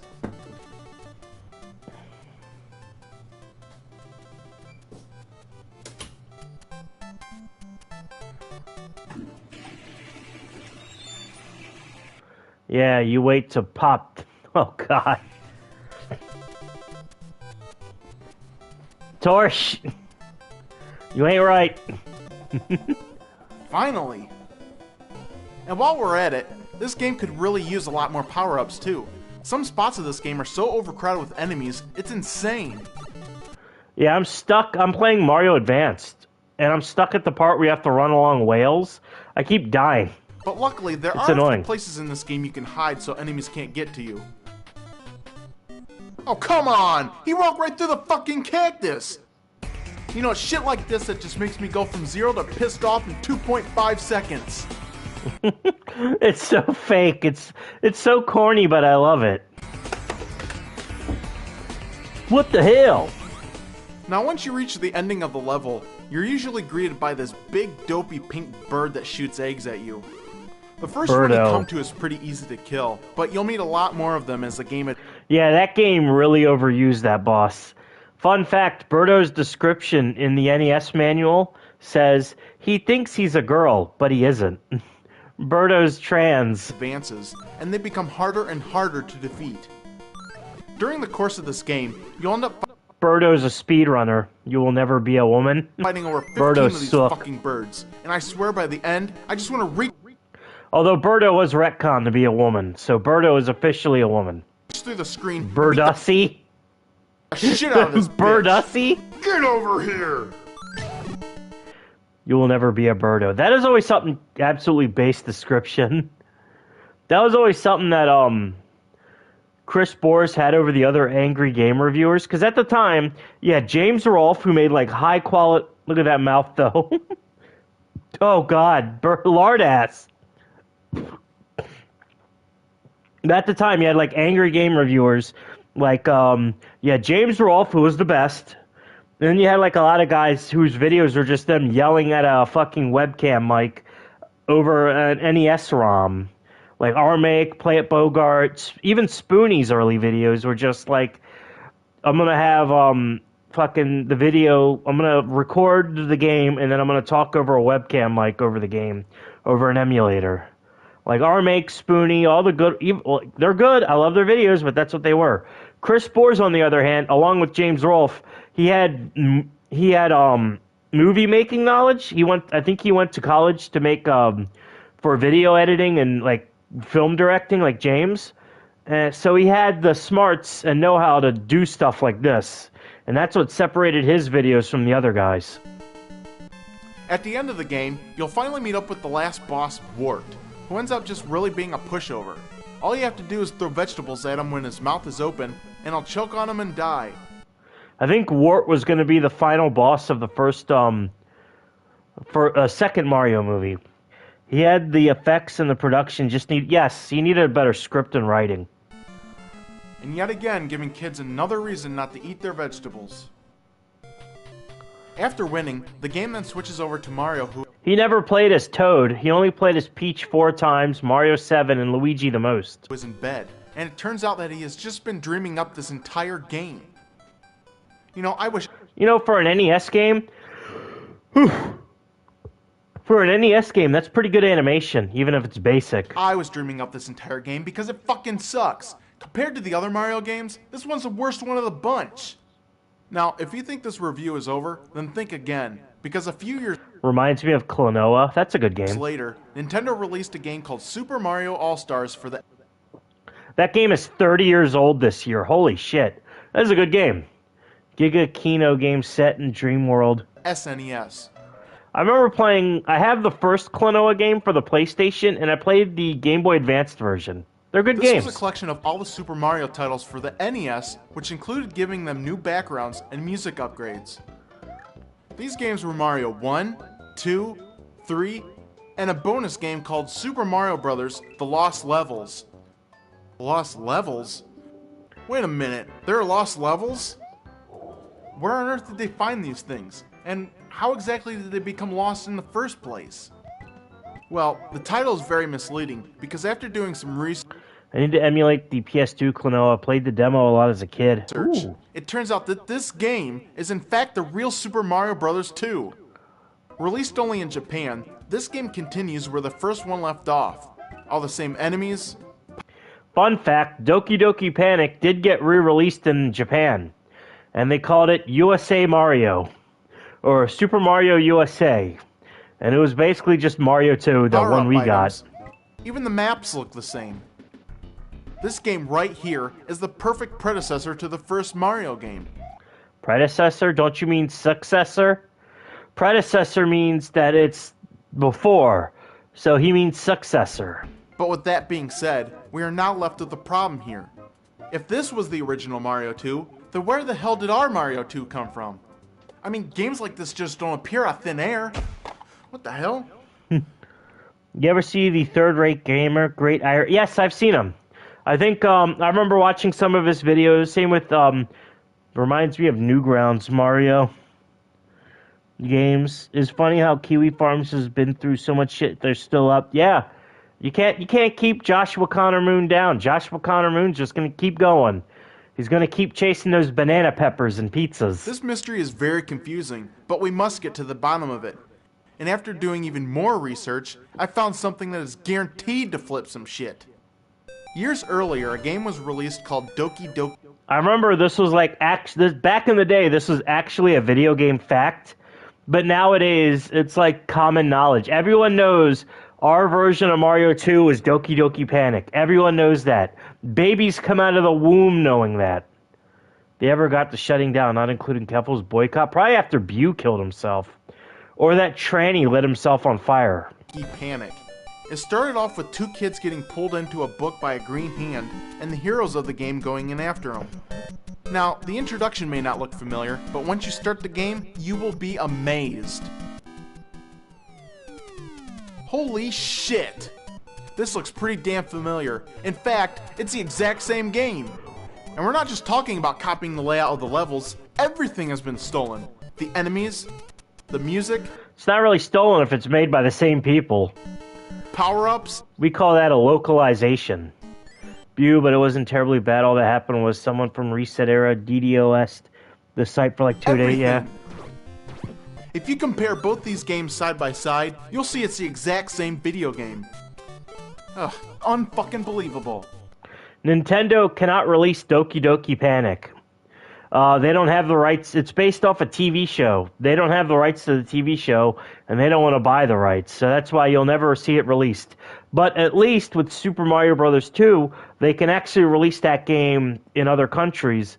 And so, yeah, they still have... They can still release Doki Doki Panic, but not the original Doki Doki Panic, the Super Mario Brothers version. So it's kind of a serendipitous luck that Howard Phillips said, "Hey, we need another game." Characters in this game have the exact same. We need another game. This game sucks. Same abilities as the characters in Mario 2. I mean, look. Here's Mario. Also in Doki Doki Panic, you have to. I'm still happy I have my Kiwi Silver coin. It's going for over 1K last time I checked. Oh, wow. Lucky you. I was going to buy one, but I didn't. Doki Doki Panic, you had to beat the game as all 4 people. But in the Mario Brothers version, you didn't. You just had to beat it once. Luigi. Princess. And yeah, even the worthless Toad. Now, I will give them the benefit of the doubt, because Toad was faster and stronger than every other character. I usually played as Toad, and or I played as Toad or Luigi. They did change and upgrade a few things from the original. Like, instead of turtle shells, you pull out weird-looking heads. Yo, what the fuck? That head's like, shit. Man, shit. And the water flows a lot faster in this game. Yeah, the water flows a lot faster in Doki Doki Panic. It's all about the challenge. Shit. But yeah, but it's also harder to look at. Look at the Doki Doki Panic version of the waterfall and tell me that does not hurt your eyes. And then the Mario clone. But even with that being said, what the fuck? These two games shouldn't have anything in common. It's unclear as to why they copied it in the first place, but many have speculated that the real Mario 2 game was just too much like the first one. And I guess that's understandable, because having two of the same thing could get stale and repetitive. Yep, stale and repetitive. Should have had him sitting next to James Bors. Missed opportunity for a joke. Also, the stale and repetitive line was taken from The Simpsons. Now, I was never a big fan of Super Mario 2. Some locale is going to pull the rope later this year, and Kiwi Farms will end up getting flamed big hard for it. Yeah. But a few years ago, they released it again, and this time for the Game Boy Advance. That is a very good game.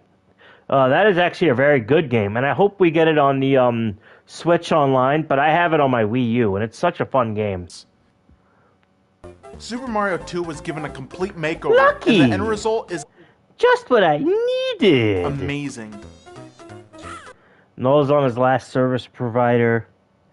I think so.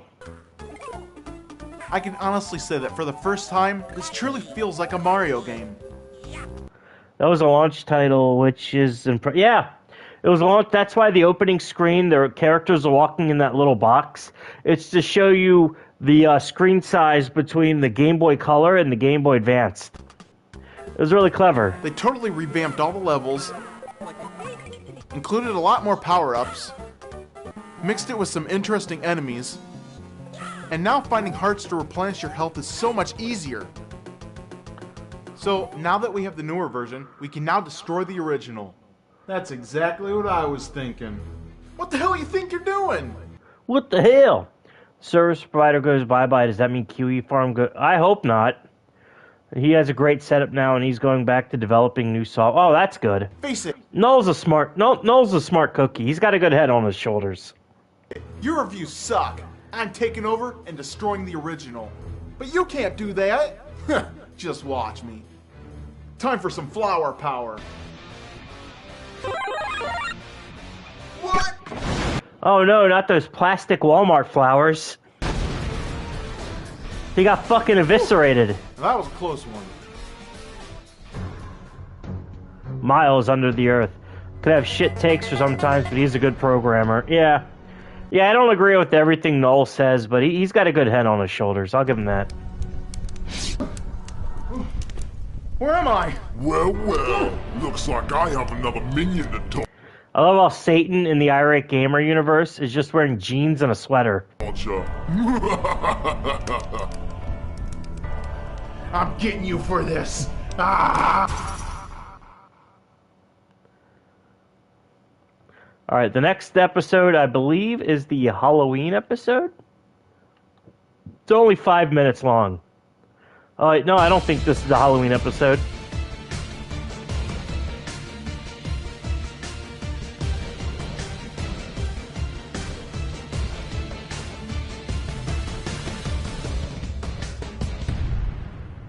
Episode 9 Remastered. There were a lot of obscure games back in the day for the NES. Some that were downright awful. But is there anything worse than the game Muscle? Oh, this is his Muscle review. That game is a piece of shit. I remember, he really needs to edit in Jew Wario and all the hell scenes. I remember there's a YouTuber called, Big Al 2K6 that made a rebuttal video because he was obsessed with the anime Muscle. Muscle was an anime series. We did not get the anime series when it came to America. We got the little toys instead, which are like pink eraser toys. And Big Al 2K6 loved the cartoon. Ultimate Muscle was really good. Yes, Dorsch. They're releasing that on Blu-ray. That'll come out in June. I can't wait. Anyway, Big Al 2K6 made a video defending this fucking turd of a game. He's like, you made fun of Muscle, and I'll kill you for that. He wasn't making fun of the anime, dipshit. Chris Bors didn't know what the anime was. He was familiar with the toys. You gigatard. But yeah, this game is fucking shit. This game sucks. I mean, what the fuck is a muscle? Muscle? Before reviewing this putrid game, let's talk about where it came from. You can actually see Toei was behind it. Remember these little guys from the 1980s? Well, these are pretty much the same thing. They brought them back when Ultimate Muscle came out, and we actually got the anime when Ultimate Muscle came out. It was dubbed by 4Kids, and they did a good job. It was pretty funny. We didn't get the original Muscle anime, and that may be because it was kind of hard to localize, and one of the characters was a fucking Nazi, Brocken Jr., and I think another character, Ramen Man, would have been offensive too. The game is based off of. See the resemblance? These little figures were Debatable, Joey. Also, Muscle was actually thing about Bu is when he pulled a stunt, not many popular YouTubers or famous people cared for him. Now, if it was a lolcow that was in a relationship with big YouTubers and other social media folk, ooh. Muscle was actually based off Ultraman, and you can tell if you look at Kid Muscle or Kinnikuman, Kid Muscle, Kinnikuman. Four cunts ignored all the wrestling references from the original Japanese dub. Yet they referenced the NWO. It's weird. But yeah, he's an Ultraman. He has the fin on his head and everything. That came from a cartoon show called Muscle. Now, you may not... Yeah, we never got the Muscle anime. We got the toys, but we did not get the Muscle anime until Ultimate Muscle came out in the early 2000s. You saw it when you were a teen? I have heard of this show back then because it aired only in Japan. I lived in Italy.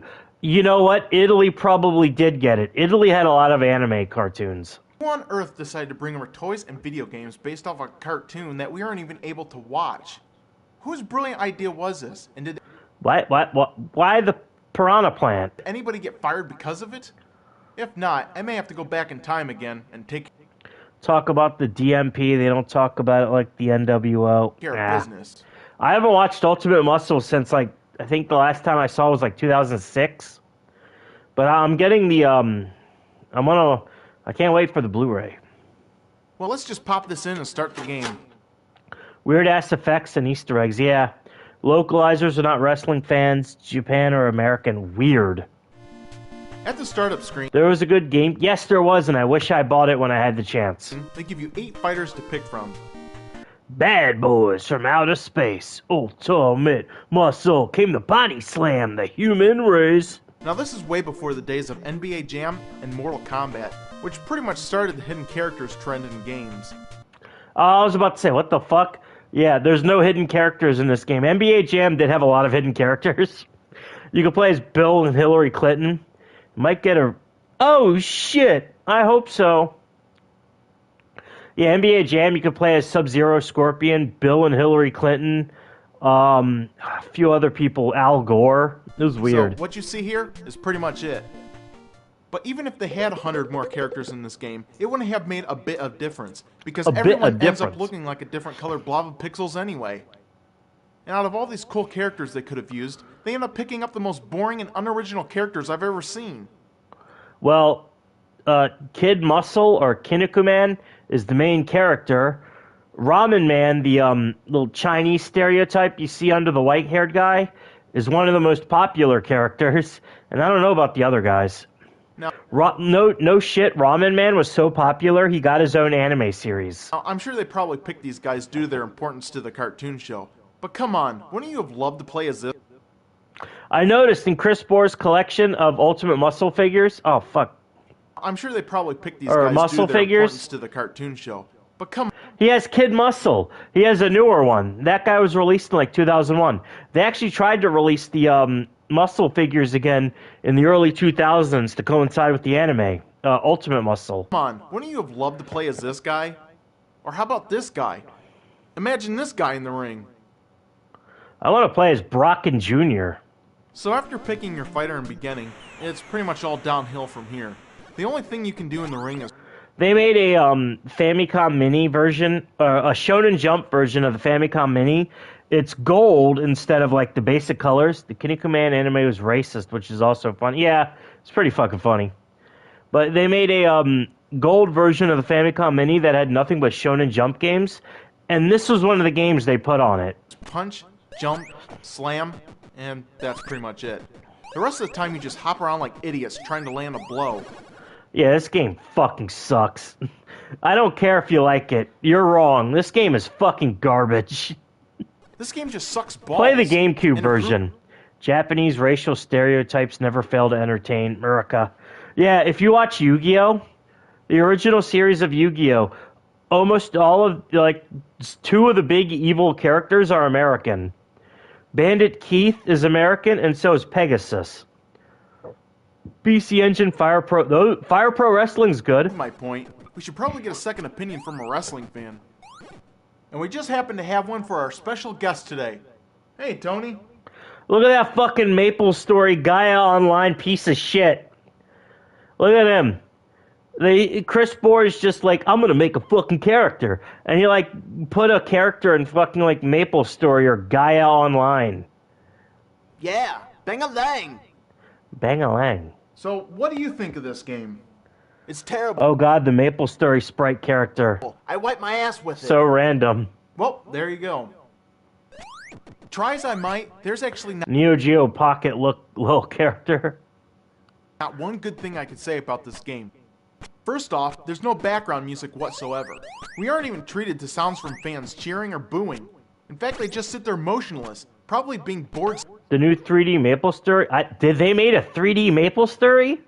I played Maple Story a bit in like 2008. It was pretty good. I also had a Gaia account, and I'm pretty sure that that account is still up. But I used to have an account on Gaia.com, Gaia Online. I played Gaia a little bit.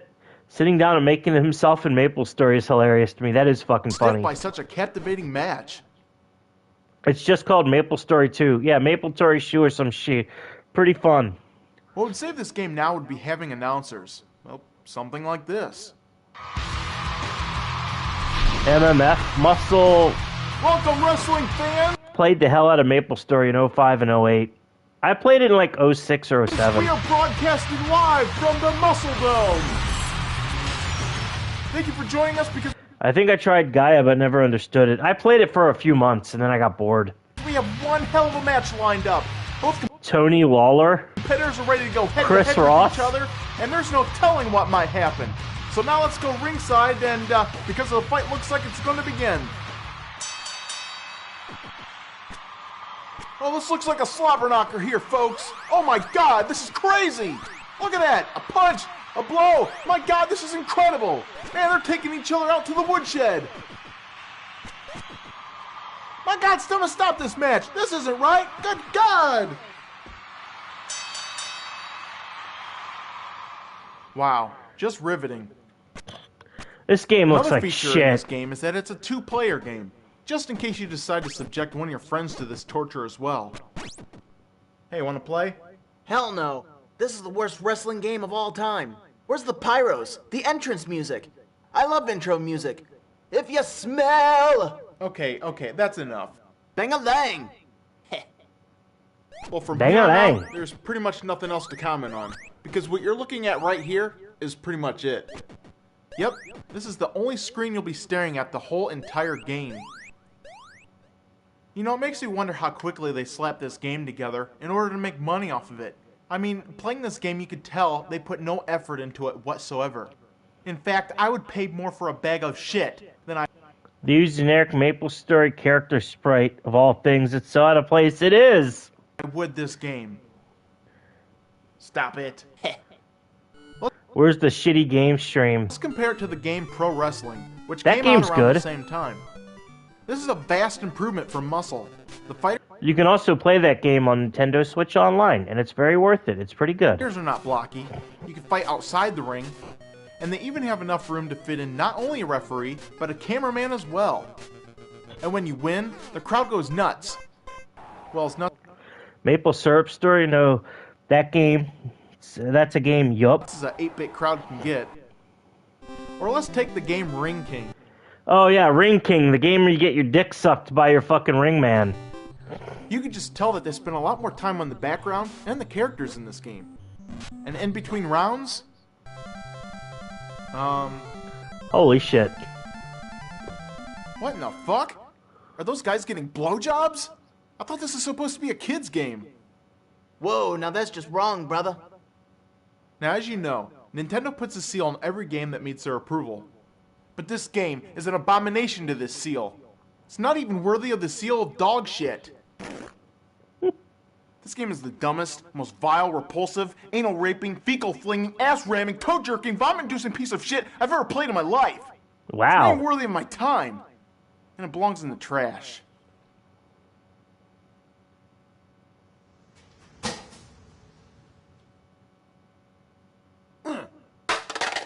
Wow, that was a pretty cool effect. Hey, keep your freaking trash out of here. A Garbage Pail Kid? What the fuck? Why is there a Garbage Pail Kid? Chris Boers, 2007. Alright, this is a special video. Brings back an obscure memory where I once renamed the game Shortcut to Maple Syrup. I'm gonna grab a drink.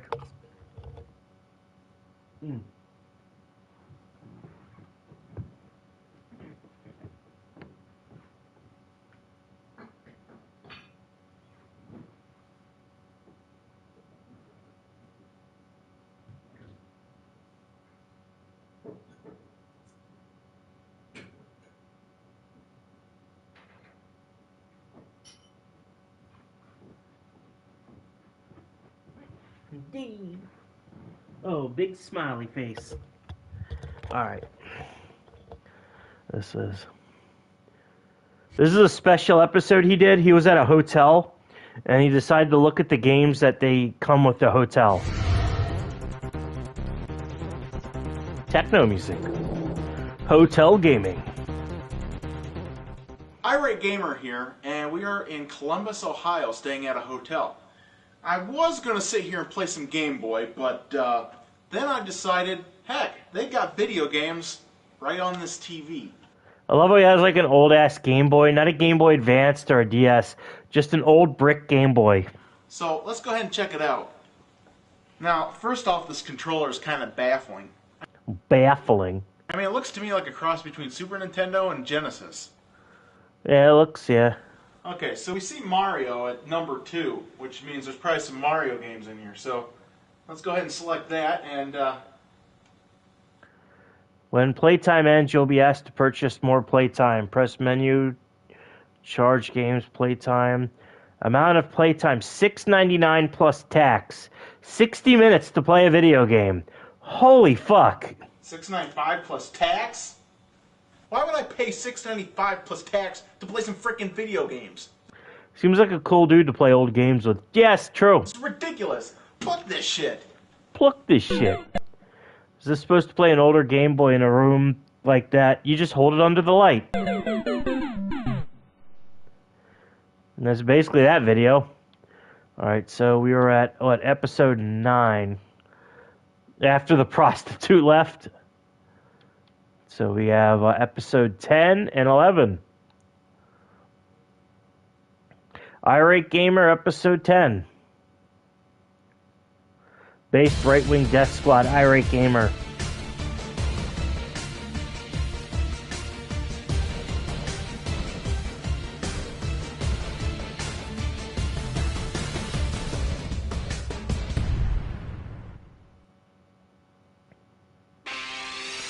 This is his Teenage Mutant Ninja Turtle episode. He made this. He needs Alex Jones grape. He basically reviews the first 4 Ninja Turtle games.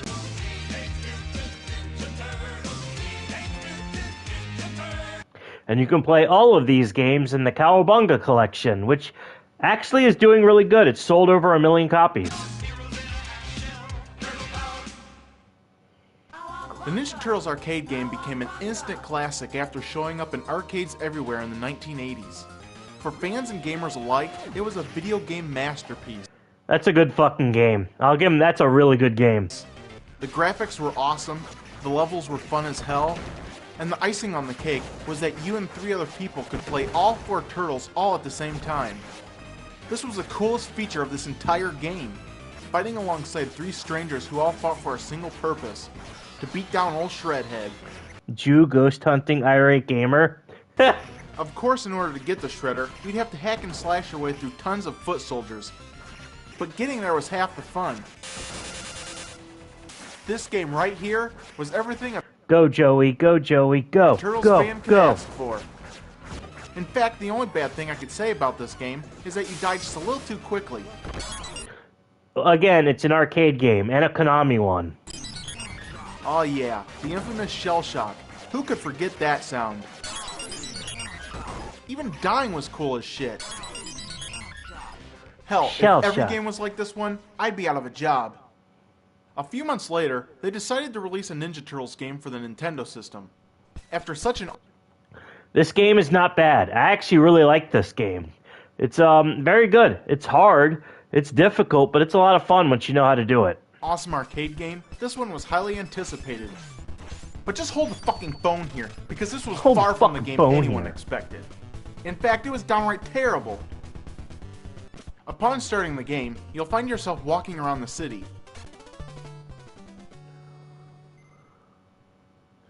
Even as a kid, when I played this game as a kid, even I knew you could dodge that thing. 5 seconds? Don't walk into the fucking road crusher. Alright, let's try this again. You find yourself walking around the city, and they end up giving you this weird overhead view of the character until you go down into the sewers. But instead of this game being 4 players, they decided to scale it back to a 1-player game. And you can switch out any of the 4 turtles whenever you feel like it by pressing the select button. Each turtle has the exact same abilities, and there's no difference between them except their weapon. Not really. Michelangelo and I think Raphael get a big attack boost when you have less than half your life. There is differences between the turtles. Both Donatello and Leonardo end up becoming the most powerful characters since they both use long-range weapons. So odds are you'll be using them the most. But this also means they'll probably be the first to die. And when you're down to just Raphael and Michelangelo, who are both poor fighters, you might as well just turn off the game right now, because it's only a matter of time before you get your ass handed back to you on a plate. Well, yeah, you got your ass handed to you. Let the enemies hit you.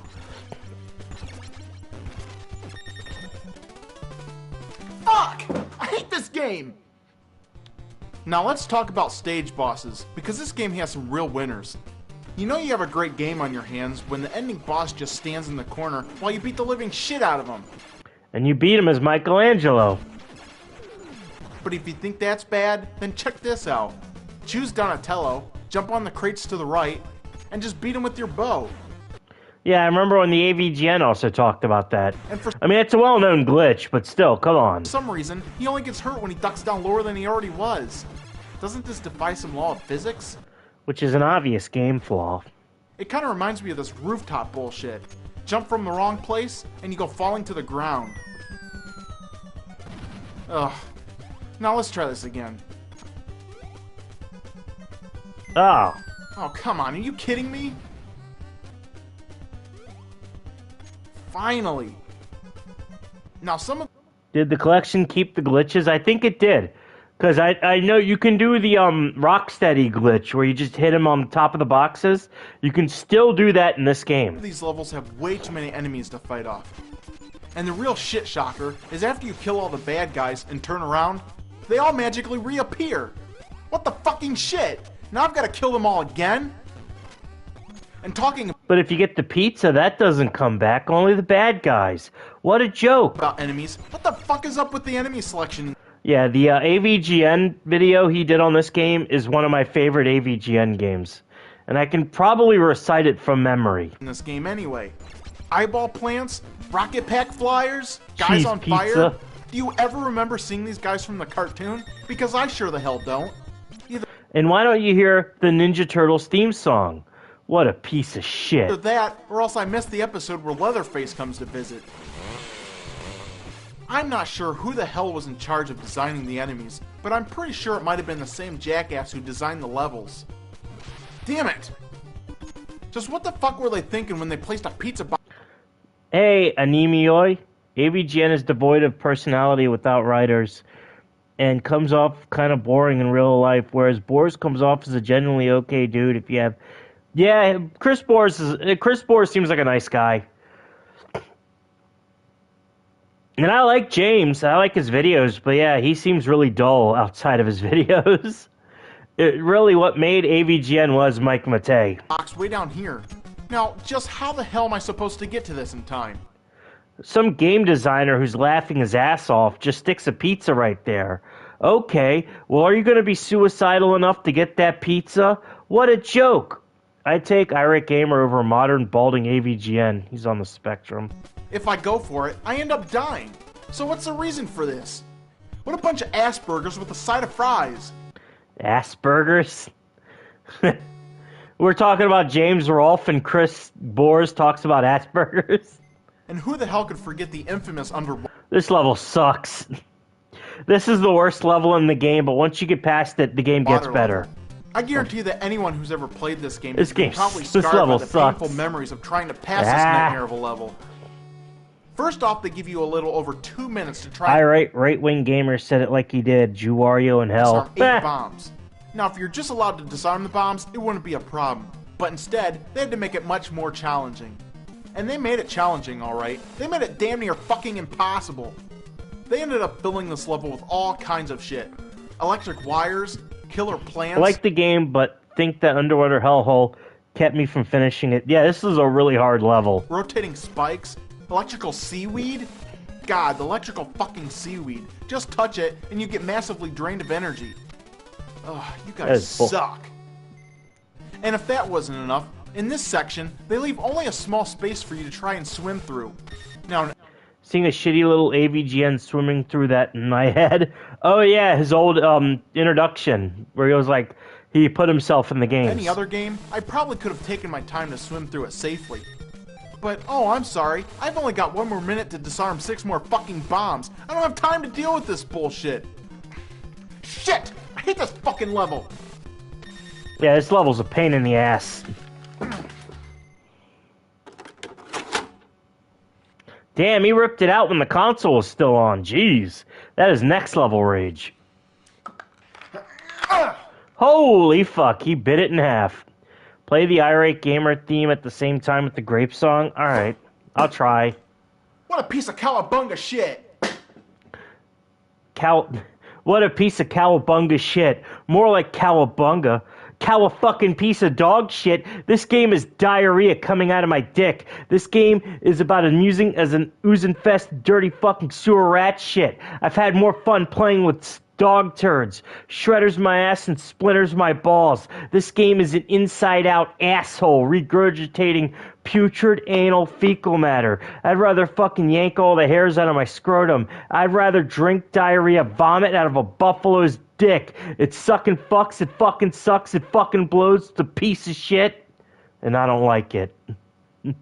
Grape the nerd, grape the channel artist, grape YouTube, grape everyone. Now, I'm not sure if the backlash of this game was overwhelming or what, but soon after they decided to release a sequel.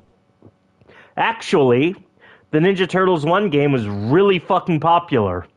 Not only did it get good reviews in magazines at the time, it was also a hit with people, and it was a really high-selling game.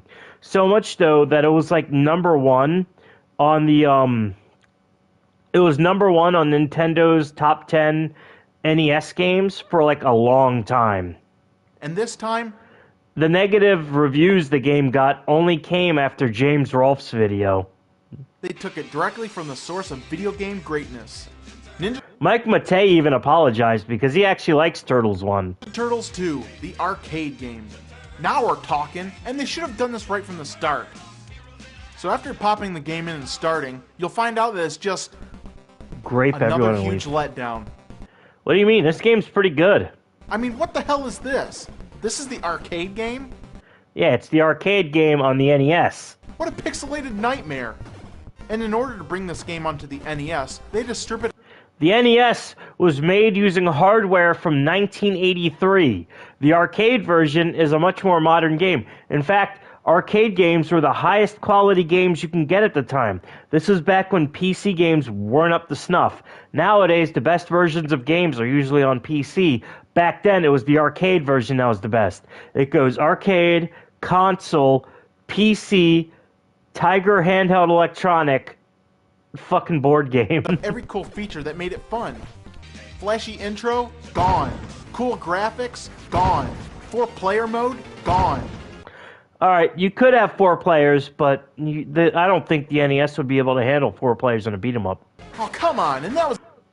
I mean, to be fair, Nightmare on Elm Street handled 4 players, but it was a different game. It's the best feature. So if all these things are missing, then where do they get off calling this the arcade game? If they wanted to be honest about it, they should have called it Ninja Turtles Foreskin gone. 2, the suck-ass poor man's version of the arcade game, because that's exactly what it is. Now in this game, you can only play a 1 or 2 player game. And it's in it. To be fair, I don't think they could handle 4 players. Portable water loop game for primitive gamers. I had one of those. I had a Sonic the Hedgehog one. It was like a shampoo bottle. And it had like a Sonic little water loop game. And it had graphics from like Sonic R and Sonic Jam, or Sonic Jam and Sonic R. And the worst part is that your turtle can only punch, kick, and drop kick. And do a special attack, but it's the same as the arcade game. What the fuck are you complaining about? This is a pretty good port of the arcade game. I actually really like this game. For a game that takes over an hour to defeat, this gets very boring. And when you die, I mean, it's a beat-em-up game. Beat-em-ups are pretty repetitive. Knuckles, baseball. that's it. Game over. They don't even give you the option of continuing exactly where you left off. Alright, that is bullshit, but yeah. Like in the original arcade game. Instead, they give you the option to restart at the beginning of the level. Ugh, what a piece of shit. Another annoying thing is this product placement bullshit. To be fair, that was back before product placement was really a thing. You either had games based off products like Yo-Noid and Mick Kids, or you had shit like this. Nowadays, product placement is way worse. In almost every level of this game, you'll end up finding a logo for... I remember the Enter the Matrix game. They had vending machines for Powerade, which is really funny. Pizza Hut. And I guess it's because the turtles eat pizza, right? Oh, okay, well... The game actually came with a Pizza Hut coupon. I think it was for one of those awesome pan pizzas. Joked about what pizza franchises the Ninja Turtles loved most. But yeah, I think it was one of those really cool pan... If you remember, back when I was like a little kid, back in like the early to mid-90s, you got a fucking pan pizza from Pizza Hut. It was like getting like a quesadilla or something from like a Mexican restaurant. They gave it to you on this hot fucking griddle right out of the fucking oven. It was awesome. I when I was a little kid, we had something called the Book It program, where if you read enough books and you got enough badges on your little like button, it was like a little metal button you pinned to your shirt and you had little badges on it, you would actually get a free pizza. And I got it once. I did it. I read a bunch of books. Just be sure to look out for these other... It was awesome. As well. Budweiser, Pizza Hut pan pizza review, maybe in the future. Now everybody raves about this game because of the 2 extra levels that they included in this version. Yeah, those 2 extra levels are cool. You got like a samurai house and a fucking frozen Manhattan. It was awesome. Well, Lottie fucking duh. No, I think it was Madison Square Garden, actually. These levels suck, and adding them was pointless and stupid. In fact, during the middle of the game, the New York Zoo magically freezes over, and at the end of the level, you end up fighting off a polar bear that looks like the cross between Joe Camel and Spuds McKenzie. Now, I would have gladly done without these extra levels. That was a cool boss, and I like the fact that we got the extra levels. Use the extra space to make the game closer to the arcade version. Again, it's an NES. How are they going to do that? The NES couldn't handle shit like that. Beat-em-up games on the NES, they ran, but they didn't run good. That's why in Double Dragon, you only fought 2 enemies at the same time. Face it, this game sucks, it's boring, and it's stupid. Shell Shock? I'll give you fucking Shell Shock! What are you gonna do? Damn, fucking savage. Ripped it out without turning off the console. Why, though? That game's great. Okay.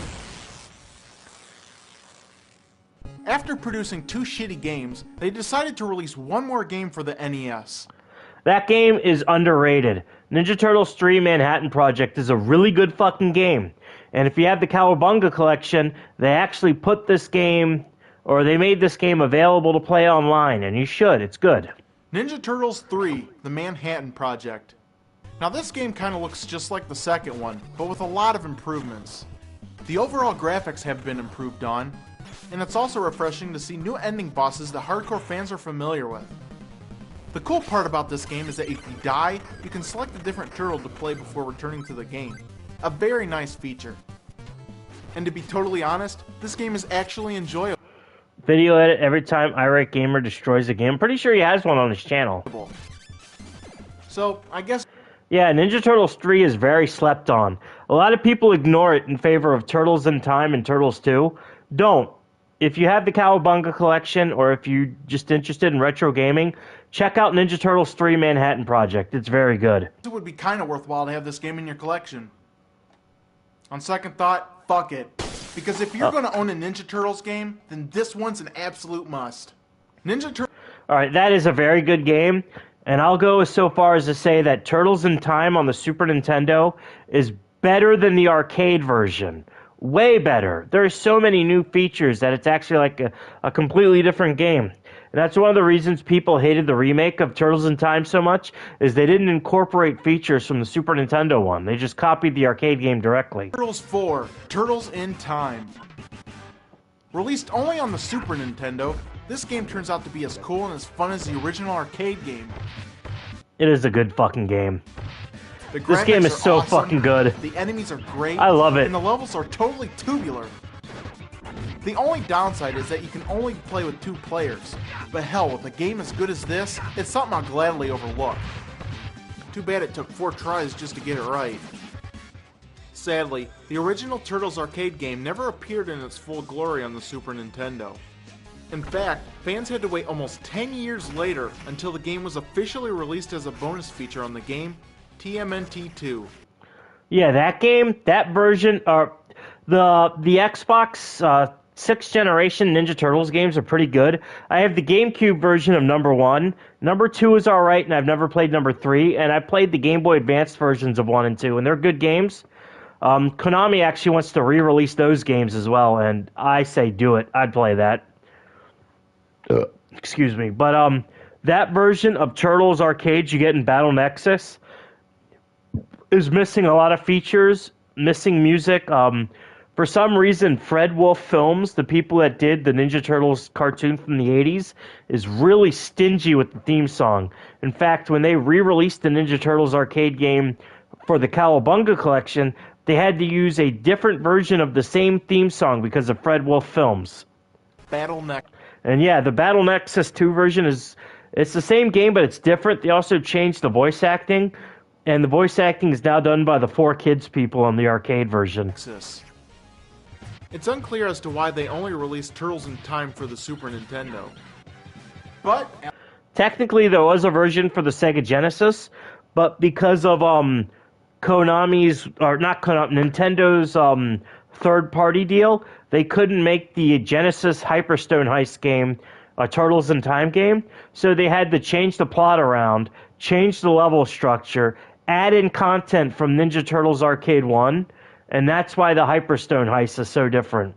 A lot of people think it's because the Sega Genesis couldn't handle what the Super Nintendo could do, and that may be true for when you throw characters at the screen, but other than that, the game is different because of Nintendo. At least we have this one, so...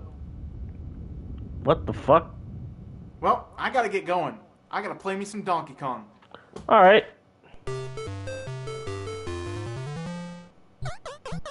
What the fuck? Did he not know how to end his fucking game review? No, I'm just gonna play some Donkey Kong. Alright, I think this might be the last one. Where's it at? Irate Gamer 11. Do I not have any more? Irate Hotel. Irate 1. Howard Johnson. No, I think this is the last one. This video contains explicit language.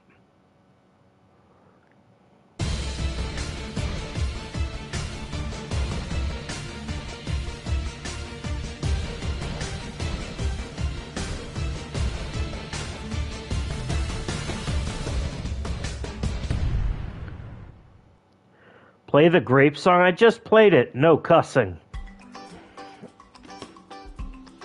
Pizza. Oh, wow. My fucking oven-cooked pizza. Nice. Cut me a slice. You stay away. I'm warning Grape, grape, grape, grape, grape, grape, grape, grape, grape. you. It's time to avoid the... That game is really good. I have that on my mini Famicom.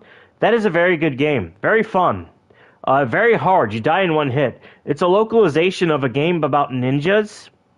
And Capcom localized it as a video game based off the Noid, which was a pizza character for, I think, Domino's Pizza. Noid. Anyone who grew up in the 1980s most likely remembers the pizza commercials featuring the Noid. Now, the Noid was a goofy-looking character made out of clay, and his mission in life was to try and ruin pizzas made by Domino's, which he always failed miserably at doing. Now, the commercials were cool and all, but whose bright idea was it to give this guy his own video game? I mean, talk about selling out. You know this was a disaster just waiting to happen. Ow. I mean, let's first take a look at... This game's actually really good.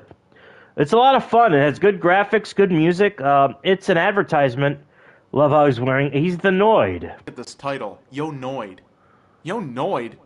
I guess just calling it The Noid didn't have enough pizzazz to it. I'm not sure what the thought process... Get Noided. I played this game a lot as a kid. I think my brother-in-law had this game for the NES, or I somehow got it and played it as a kid. ...was behind this. But it makes as much sense as calling my show Yo Irate Gamer.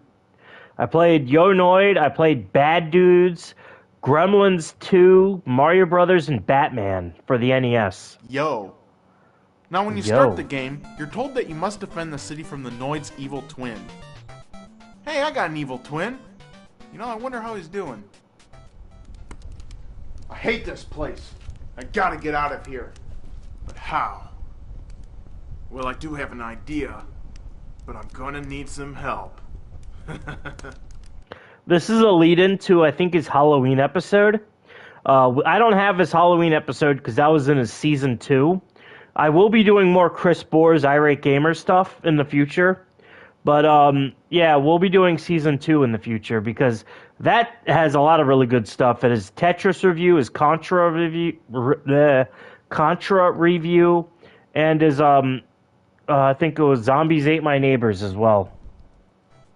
Now, at the startup screen, you're told that the city is in danger, and the mayor of the city knows that the only person that can save them is the Noid. Now, what mayor in their right mind would rely on a guy who destroys pizzas for a living to save his city? So unless we're talking about the fucking Mayor McCheese, I'm not buying it. After starting Maybe Mayor Adam West. the game, you'll find There's only one person who can stop this crime, Peter Griffin. My good friend, the Noid. that the graphics are quite impressive, but sadly, Yeah, it's a very nice looking game. It's all downhill from here.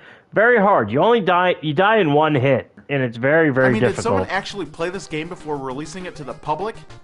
For one, it's not even set up like a normal game, and it's also frustrating as fuck. What do you mean? It's a side-scrolling game, just like a lot of NES games. Shit! And expect to die often. I cannot stress this enough. And that's not an option here, folks. If you play this game, you are destined to die. Yeah, it's a very hard game. Very difficult. Shit! Shit! Shit! Shit! Shit! Shit! Shit! Shit! Shit! Shit! Shit! Shit! Didn't Adam... Yes, he did. He did kill the Noid. Shit! This game is the biggest piece of... crap! You know, it really would have helped out if they added a heart system or something to make it a bit easier.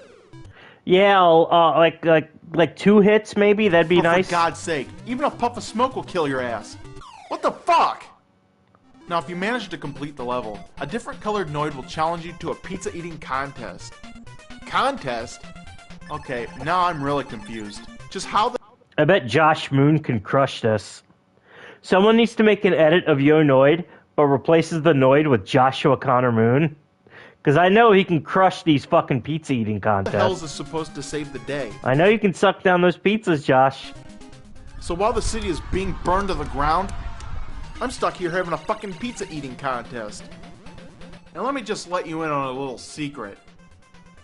These are your stage bosses. And don't Yeah, you don't have traditional bosses in this game. You have these like weird card... You have this weird card game, and it's fucking bizarre. mess up, because sometimes when you lose, they make you redo the entire level over. What kind of shit is that? And see this clock over here? Well, they'll even send you back to the beginning of the level if you take way too long picking out your pizza. You snooze, you lose? Well, You shit snossed, so you lost. on a motherfucking stick! Now, besides this game being hard to play, some of the things in this game will actually kill you without even touching you. Ah, it What a sucks. crock of shit! Just look how far away the water is from this platform. Yeah, it's a little annoying. How the hell did I just die here? Ooh, bullshit. Now, there are 14 stages in this game, and at the end of each level, you'll have another pizza eating contest just waiting for you. Ah, great. And the worst part is, they won't even let you bypass any part of this thing to make it go quicker. Even if you go nuts by pressing all the buttons, you've just got to sit there like a bitch and take it. Overall, this game is bad. In fact, if it was possible, I'd flush this fucker right down my toilet. I actually like that game. It has its flaws, but it's very good, especially for a game licensed after a pizza mascot. It's a hidden gem. You know, Domino's has a lot of nerve selling out and slapping their name on such a crappy product just to make money. What? What's this? An endorsement check from Domino's? Well, what do I know? Maybe selling out isn't such a bad idea. I mean, after all, a logo can go a long way. Now, I may have been just a little too harsh on this game. I haven't had A&W in a while. Because I do... Was he like fucking, Jeff Keighley? You guys ever see that video of Jeff Keighley? He's like, he has like Dorito bags in his hand, and he's standing next to a thing of Mountain Dew, talking about fucking Halo. And he looks like he wants to fucking die. It's remember great. Seeing a poll from the most popular games for the NES, and I think I recall seeing Yo Noid ranked up there with Mario 3 and Legend of Zelda. That is good. I wouldn't say Yo Noid is up there. I'd say Contra is better than Yo Noid, but Yo Noid is better than Final Fantasy. And what the fuck is Tetris 2 doing up there? Holy shit, this list is wrong. And this game really isn't that bad. If you die, it just means you suck and are bad at it. To be fair, this game is not that bad. It's actually pretty good, but it is really hard. But then again, a lot of NES games are very hard. People still love Castlevania 3, and that game is almost impossible. Remember, don't get mad, get Gladlock zipper bags. And let's take a look. What is he making fun here of, though? Selling out? Which has these crazy platforms. Okay, that looks fucking annoying. If you jump on Be sure to watch an all-new episode of Dancing with the Stars this Tuesday at 9 p.m. only on ABC. Holy shit. This game even brings something new to the table by having a whole level where you ride around in a small helicopter made for one. To be fair, Alex Kidd did that before the Noid. I mean, that level is basically an Alex Kidd level. Wow, cool and inventive. Finally, if you're good enough, you'll come to the last boss, and it's a card game to the finish. And after all this game put you through, there's no doubt that your victory will give you one incredible ending. I give.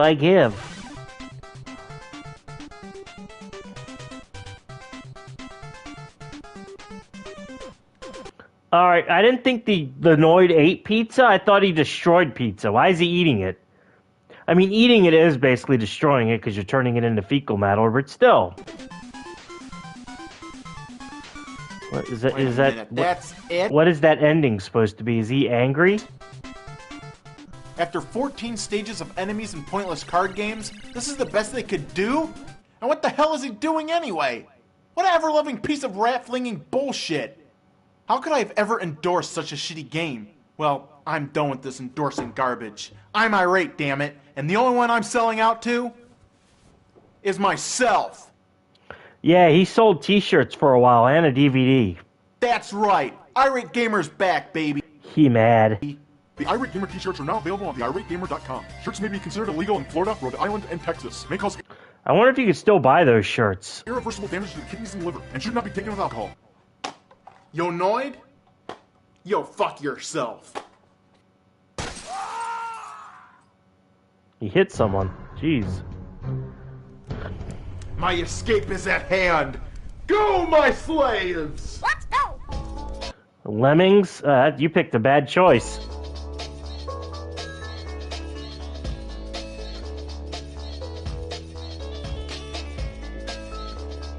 Wait a minute. Stop! Stop! No! I mean, they're called lemmings for a reason, dude.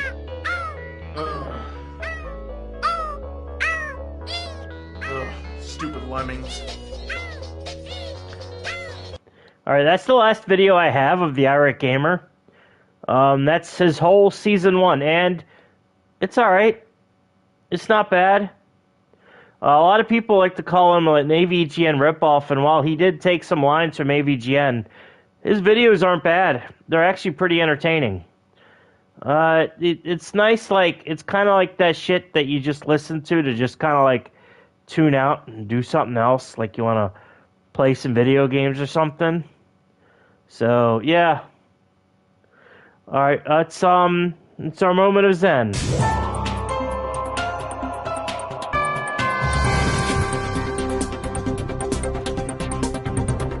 Nissan, Ohio.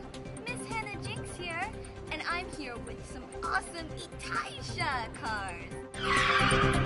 Now I'm gonna tell you what Itaisha means. Itaisha means Itai and Sha. Itai means pain, Booba, my waifu. which is a pretty jinxy word. Itai, Itai, pain. And Sha is the kanji for wheel. Painful wheels. Itaisha means pain Oh. car. Itai, Painful cars. All right. Sha. Itaisha. I'm learning Japanese by staring at your cleavage. Jinxie! Thanks for watching our video. Please check us out at teamlovehate.com. Also, like us on Facebook, Team Love, Hate Forever. Yeah, most of those women are fucking mid, except for Hannah. Also, check out our sponsors, JDM Sport, Quia Longboards, and Sacramento's own Science by Tomorrow. A big thanks to Miss Eyeballs. Hannah Jinx. Nice Rachel cosplay. Am I gonna blow? I like how it just zooms in on her boobs. Alright, I'll see you guys next time. Definitely next time I'm gonna put some like other like weeaboo girls in here instead of Hannah Minx. I'll probably put like Jessica Nigri on there. But yeah, and I think next video will be more God of War Ragnarok, and then after that, I don't know. But you guys have a good night, and I hope you guys have a good one.